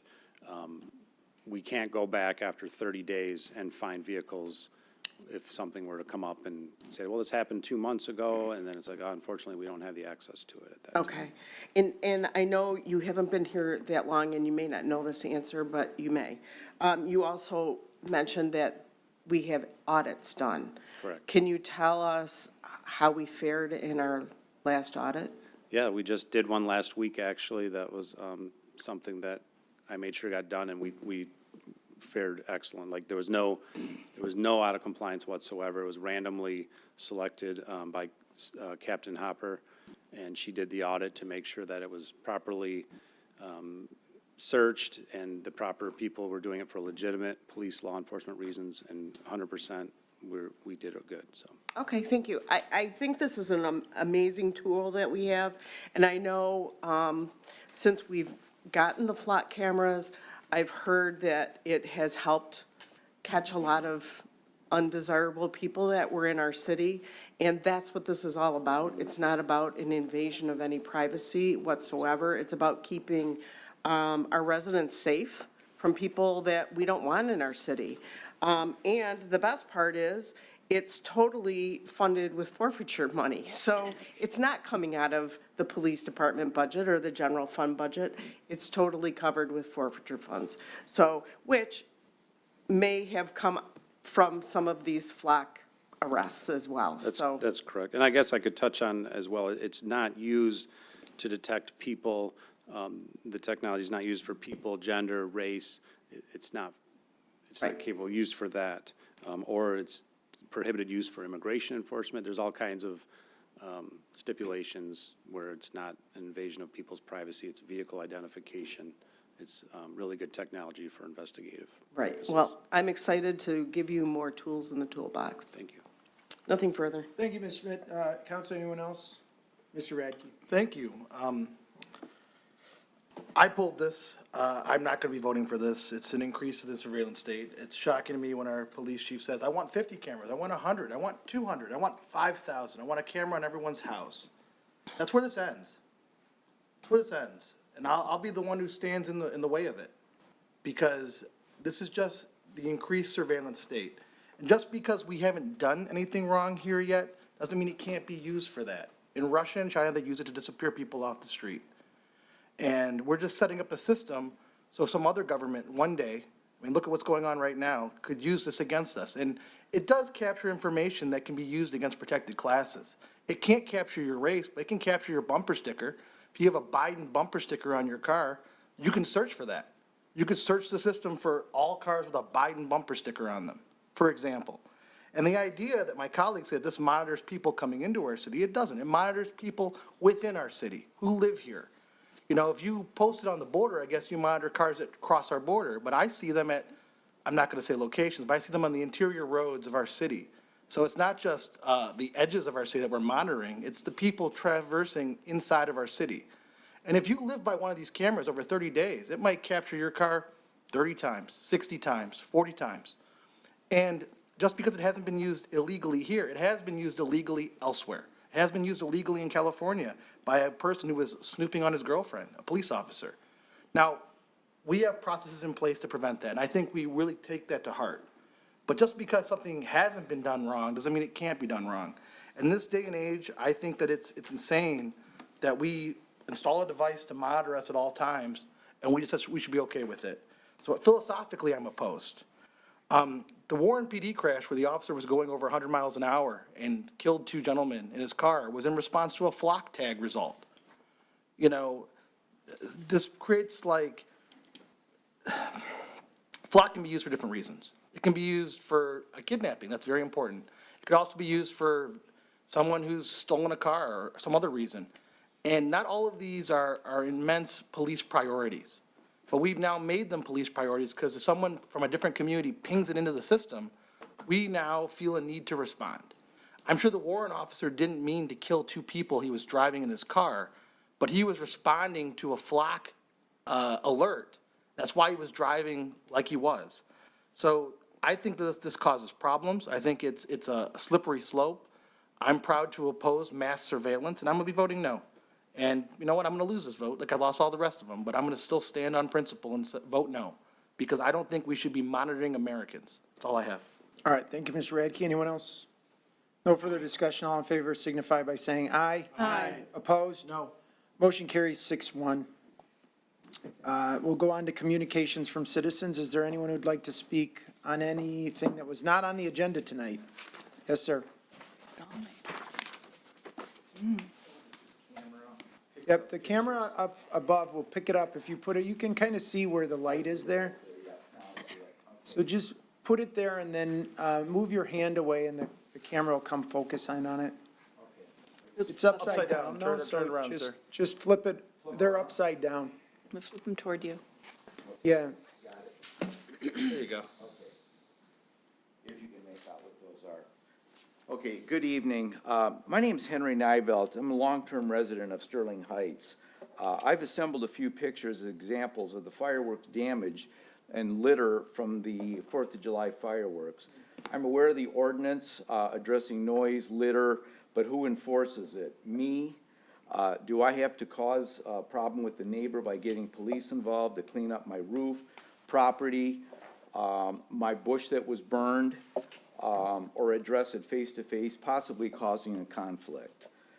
Surely the police won't, especially the next day when everything has become visible, it then becomes a civil matter. I had a bush burned, which is signified by this here. Look up at the screen, sir, so you can orient the pictures. Okay. So you want to, Move them a little bit, yeah. There you go. That a little better? Yep. Okay. And then Yeah, the other this shows the burn that happened from a firework hitting in there. You know, my question is, what if a person was standing there? What if I was standing there and a firework hit me in the eye or whatever, some kind of damage that way? I have a proposal. I mean, this is actually litter on the top of my roof, on the top of my RV. This is in the back of my home. I have a big garage back there. Look up there, because we can't see it. Okay, this is litter in the back of my garage. I didn't know these microphones worked. You're fine. This is like 100 feet away from the launch area, okay? I did some research. Aerial shells for public consumption spread out an average of 80 to 100 feet. Bottle rockets, 75 feet. You know, you take into account the wind, when nobody enforces, the surface being launched isn't level. The pictures are a result of what that happens. I have a proposal that I'd like to say. I propose that no fireworks are done in a subdivision, that the homes aren't at least 100 feet apart because of the spread of this, okay? Only allow fireworks that maybe only project 10 feet up, okay? I saw your look there, okay? We can't, sir, we can't. We can't. I mean, I'll get into it. I don't want to cut you off, but did the time expire? All right, your time. Sir, it's not expired, I paused it. Oh, you paused it, okay. I'll let you finish, and then if you stay after, I'll make comments after. Okay, that's fine. Or the other thing is require a permit, which will require training, okay, to acquire the permit. Insurance or a bond has to be posted to be able to do cleanup. Because right now, I'm footing the expense for everything that had to be done, okay? Training should be for the direction of the wind, slope of the property, where the fireworks are being launched from. You know, I really feel that this is doable. I feel that I like fireworks myself, okay? I like watching them. I don't like doing the cleanup. I don't like dealing with the damage that it has caused. I feel it's a serious problem, but I do feel that collectively we should be able to fix something like this, okay? So anyways, thank you for your attention in this matter, but I do look forward to talking to you about it. You're welcome. Thank you, sir. Anyone else under communications from citizens?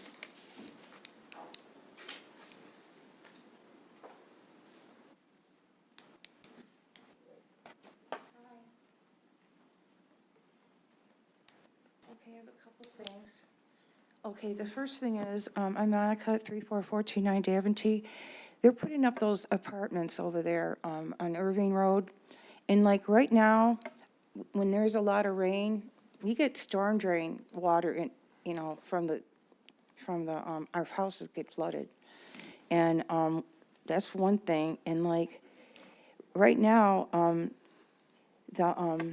when it had that last drain, like 10 days ago or whatever, that, our overflow at the corner was all the way to the top. The water was all the way to the top. This is common when it rains like it did. And, you know, those apartments are coming in. So there's gonna be, I don't know where the water's gonna go, because you have more stuff going on in the plumbing. And right now, our water pressure is really low. When those apartments are done, the plumbing, the sewage, it's gonna be worse. I talked to a plumber about this. Also, our green space are being destroyed with apartments. We have hundreds of apartments. We have apartments on every corner. Why aren't they building more houses? Okay, and they say they're putting in low-income housing apartments. One bedroom is $1,200. That is not low income. And the last thing is animal control. I've been living in this city for 58 years, and you guys used to have animal, you know, come out to pick up wild animals or whatever. And like 3 years ago, I called because I had some animals in my yard, quite a few, I'll be honest with you, outrageously. And I called you guys, and you said, oh, we just discontinued the animal control. We don't have trained people to come out and get animals anymore. That's what you guys told me. I said, you got to be kidding me. I said, do you guys, can we pick up traps? No, we can't do that. We don't pick up traps, we don't get the traps, and if you have a trap, we can't get the animal out of the trap because we are not trained. That's what they told me, and I called more than once. And if I told you, like, all the animals are coming in my yard because they took all the green, they cut like 3/4 of the woods down. So we have deer on our court, we have raccoons, groundhog, I mean, we have so many animals, you could open a zoo up, you know? So I would like to know what you guys are gonna do with those, those questions, I guess. Do I sit down now, or do I stand here? Yeah, so you can go sit down, and Okay. either our city manager or a council member will address your concerns later on in the meeting. Thank you, ma'am. Anyone else under communications?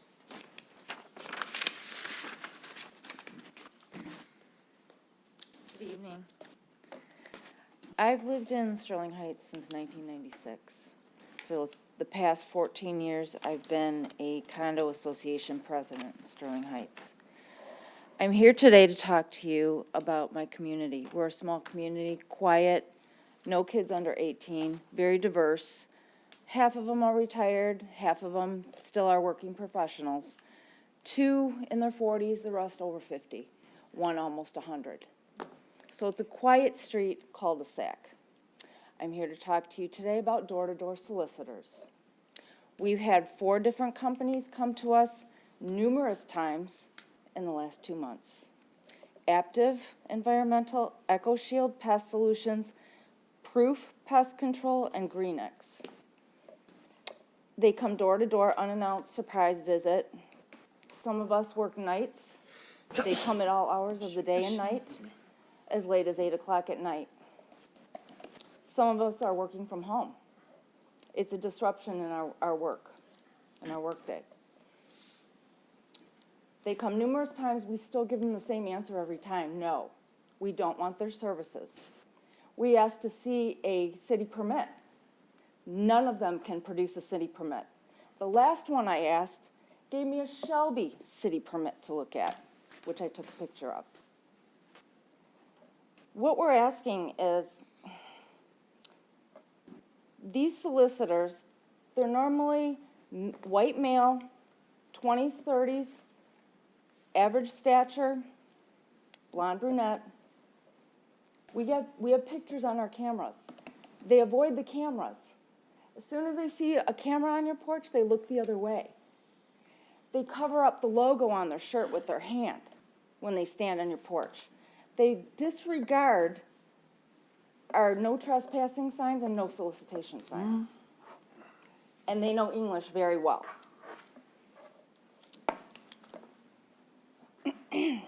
They always come with an iPad. They can have the city permit on this iPad. They usually park on a different street and walk. They trespass on condo property.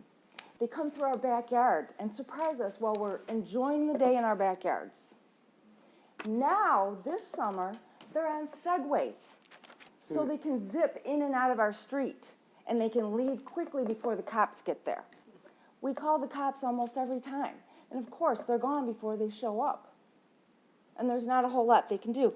I've reported it twice to SeeClickFix.com, and they said without photos, we can't do anything about it. We have photos now, and I plan to send in a police report. What I'm saying is, we've had an increase of crime on our street, especially since COVID. I'm not accusing these people, but they should not be on our street. They don't belong, they're not welcome. We don't want their services, we're not going to change our minds. We don't want them on our street, it's a private street. It's got a blue sign. I explained to every single one of them, see that blue sign? It's a private street. They're rude, they lie. I've had them say, oh, my dad's on your board. I said, well, I'm the president, I would know. Oh, no, he lives on the street. No, I don't think so. They're rude, they're belligerent, they're disrespectful. And like I said, we have an older crowd on my street. We don't want them on our street. So stop giving them city-issued permits to solicit, because let's face it, in this day and age, it's not safe for a solicitor to go door to door, and it's not safe for the resident. All right, thank you, ma'am. Thank you. Anyone else under communications? Now I'll close that portion and we'll go on to reports from city administration. Some follow-up, Mr. Vanderpool? Sure, Mayor, just briefly on the firework concern from Mr. Nivel. The problem is the state mandates that the city allow commercial-grade fireworks. It is the state. This mayor and city council has vigorously opposed this state legislation over the years. Unfortunately, the state believes that this is in the best interest of residents. We cannot ban them in subdivisions. We cannot ban the height of them. Commercial grade fireworks are defined by state statute, and consumer grade, I should say, are equivalent to commercial grade. There really isn't any difference.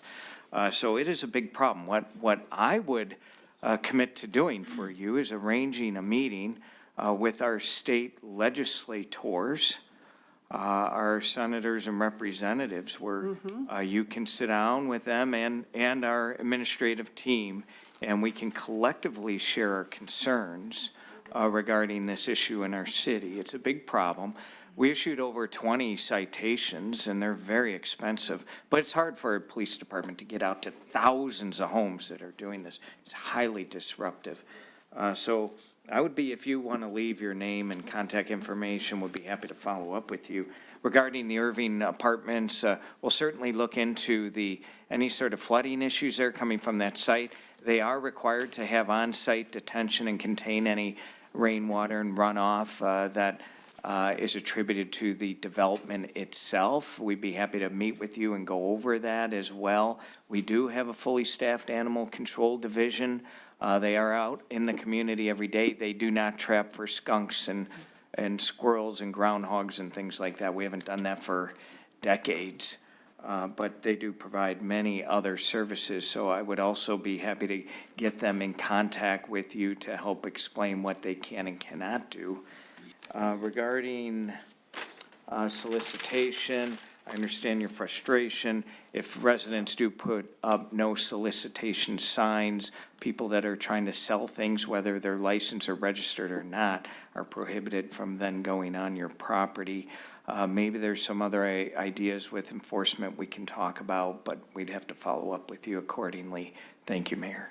All right, thank you, Mr. Vanderpool. Mr. Koszybski, the two items tonight? Yes, Mayor. Okay, council, any reports? Mrs. Sarowski. Mayor Taylor, thank you. So first, I want to thank all the residents for helping us have a wonderful Sterling Fest. Thursday was a wash, but the Friday and Saturday, fantastic. The weather broke. It wasn't quite nearly as hot.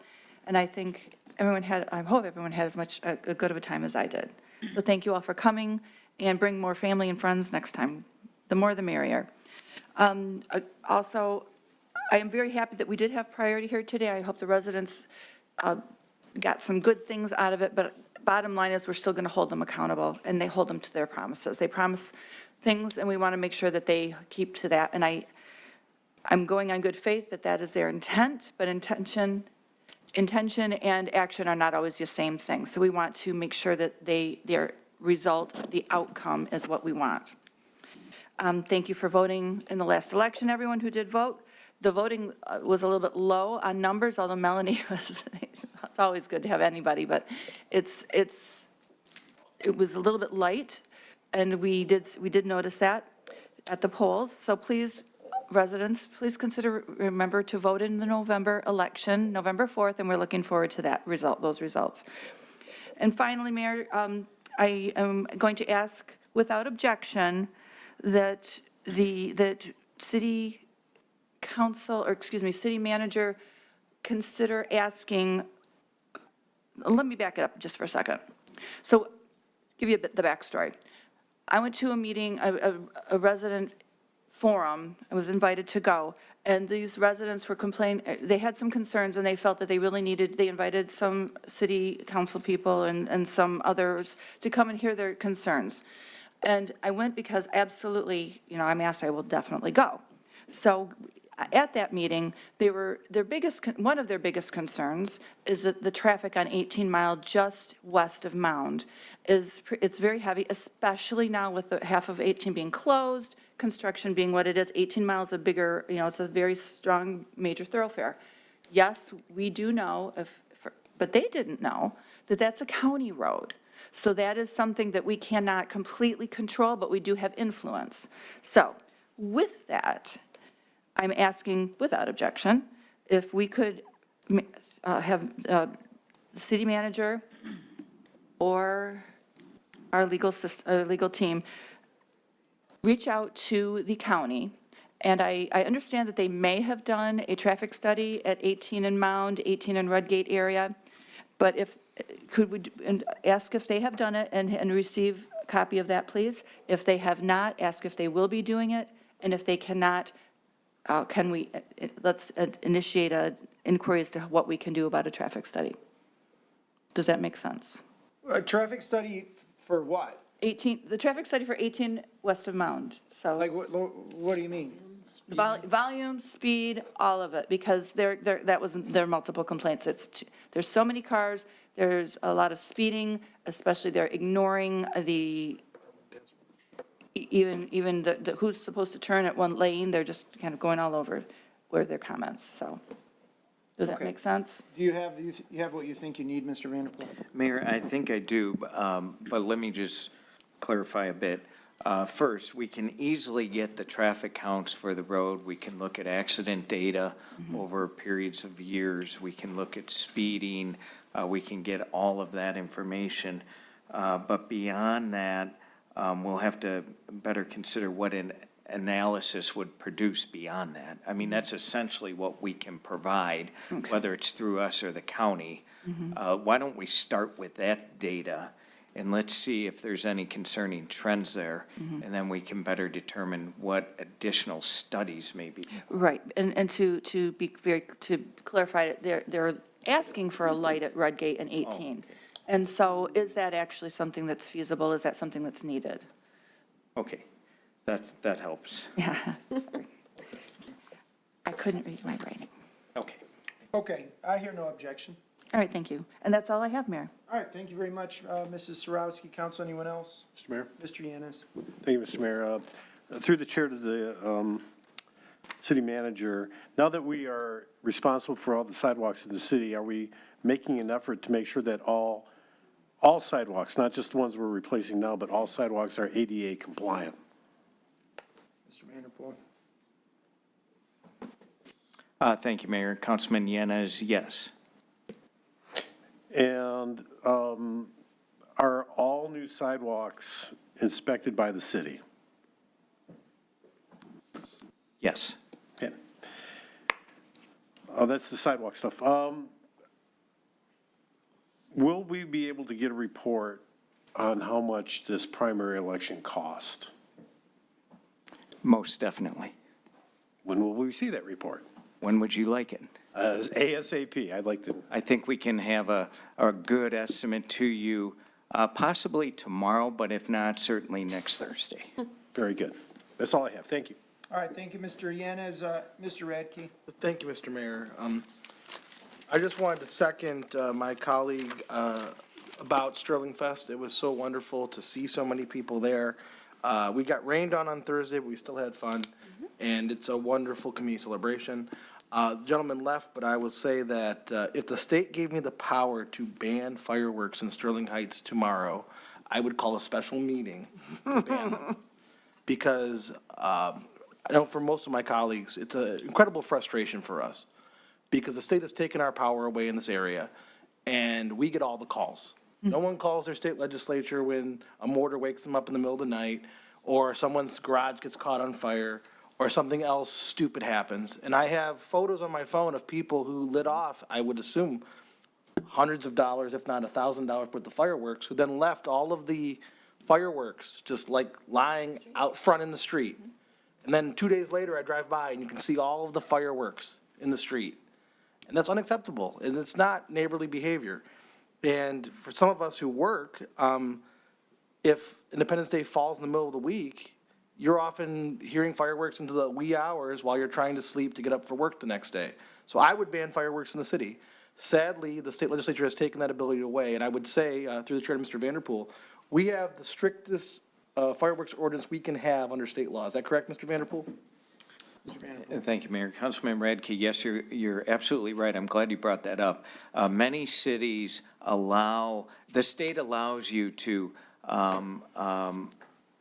allow fireworks year-round. Many rural areas do that.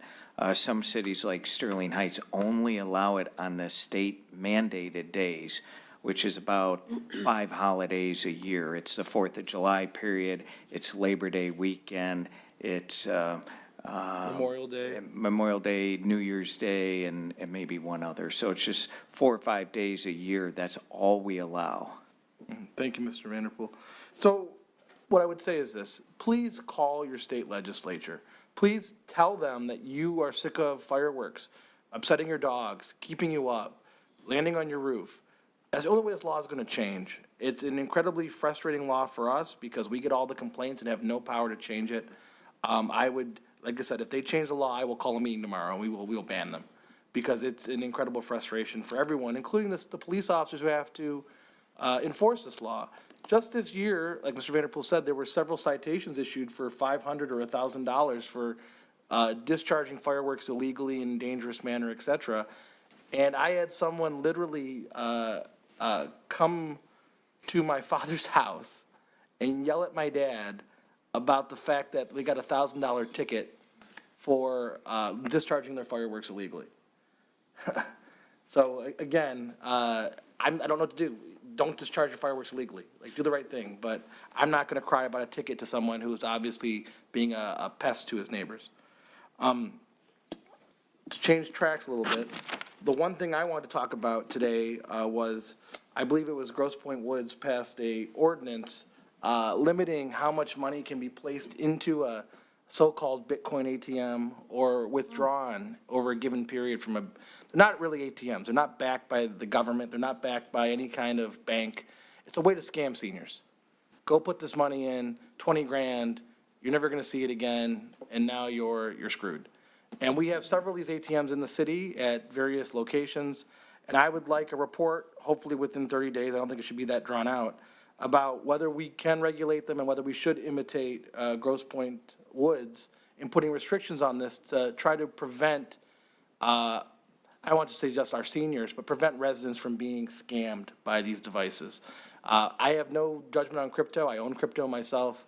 I would just say that we should put a limit. You shouldn't, if you go to a regular ATM, you can't take out but $1,000 on a given day.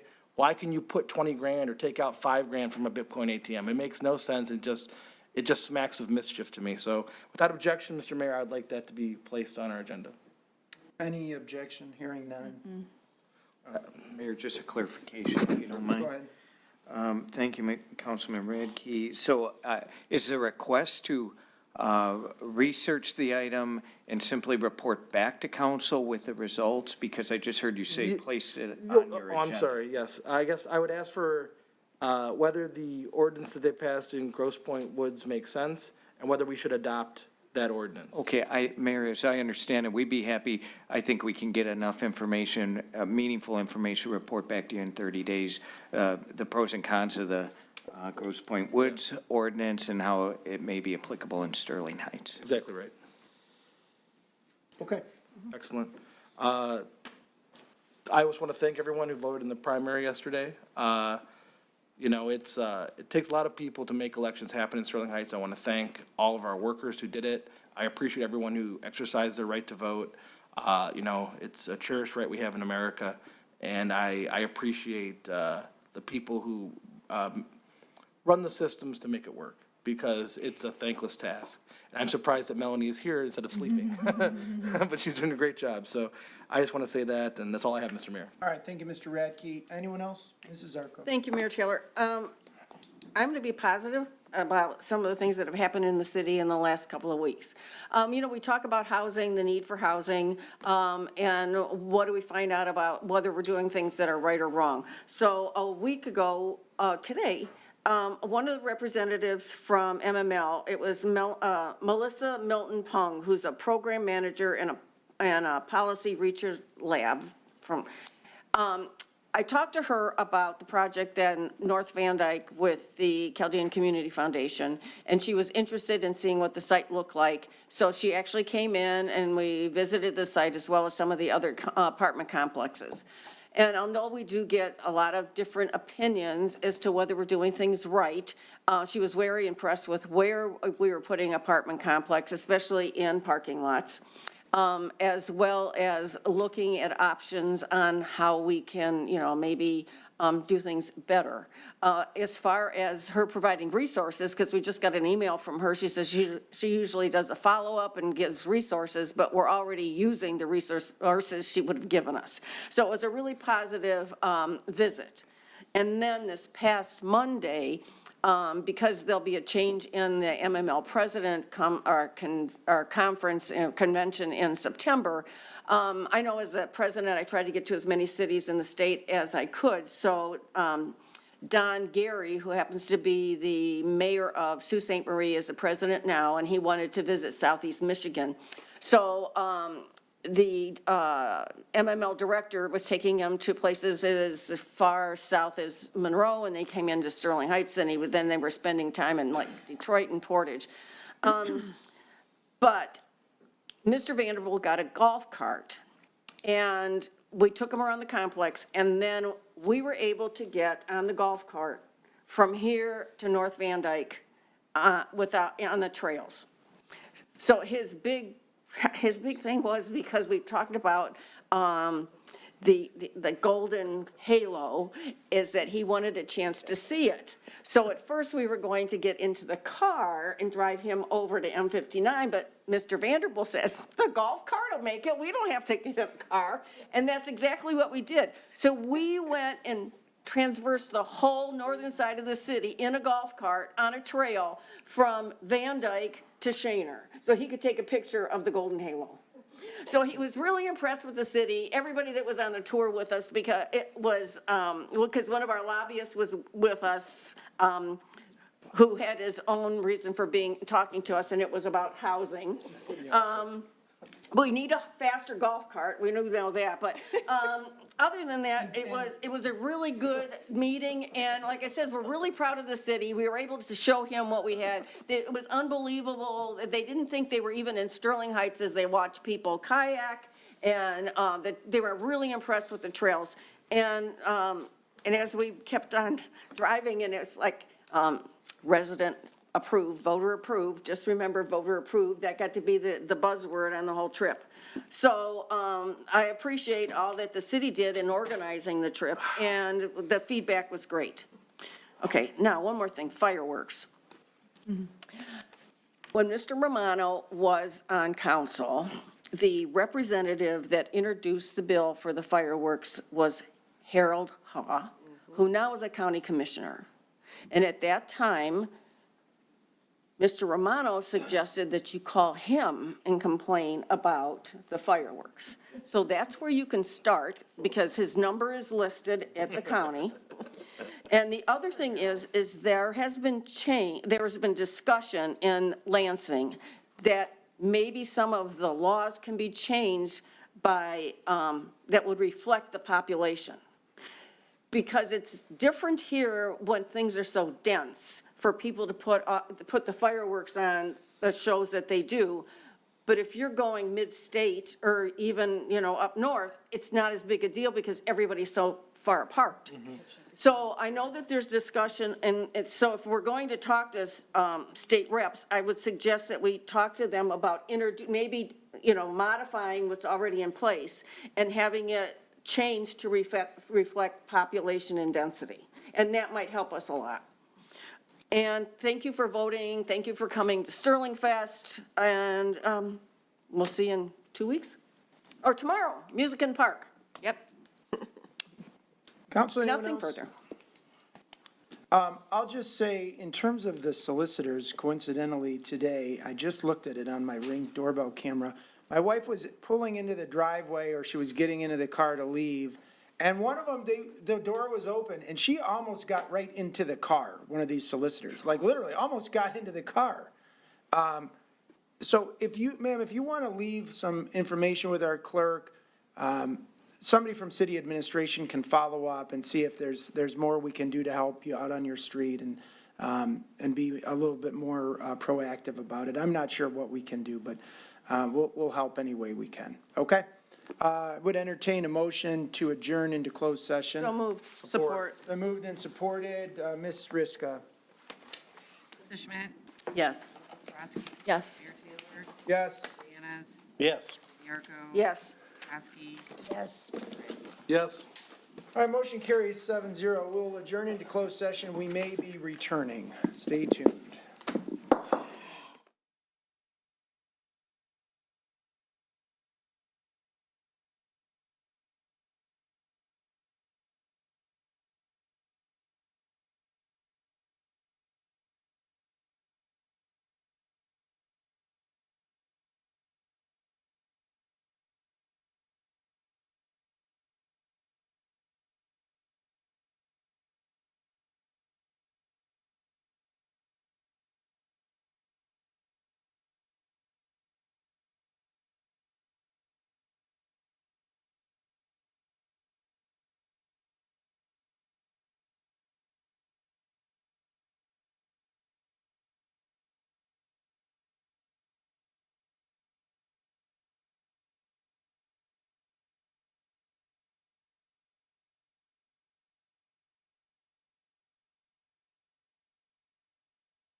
to order.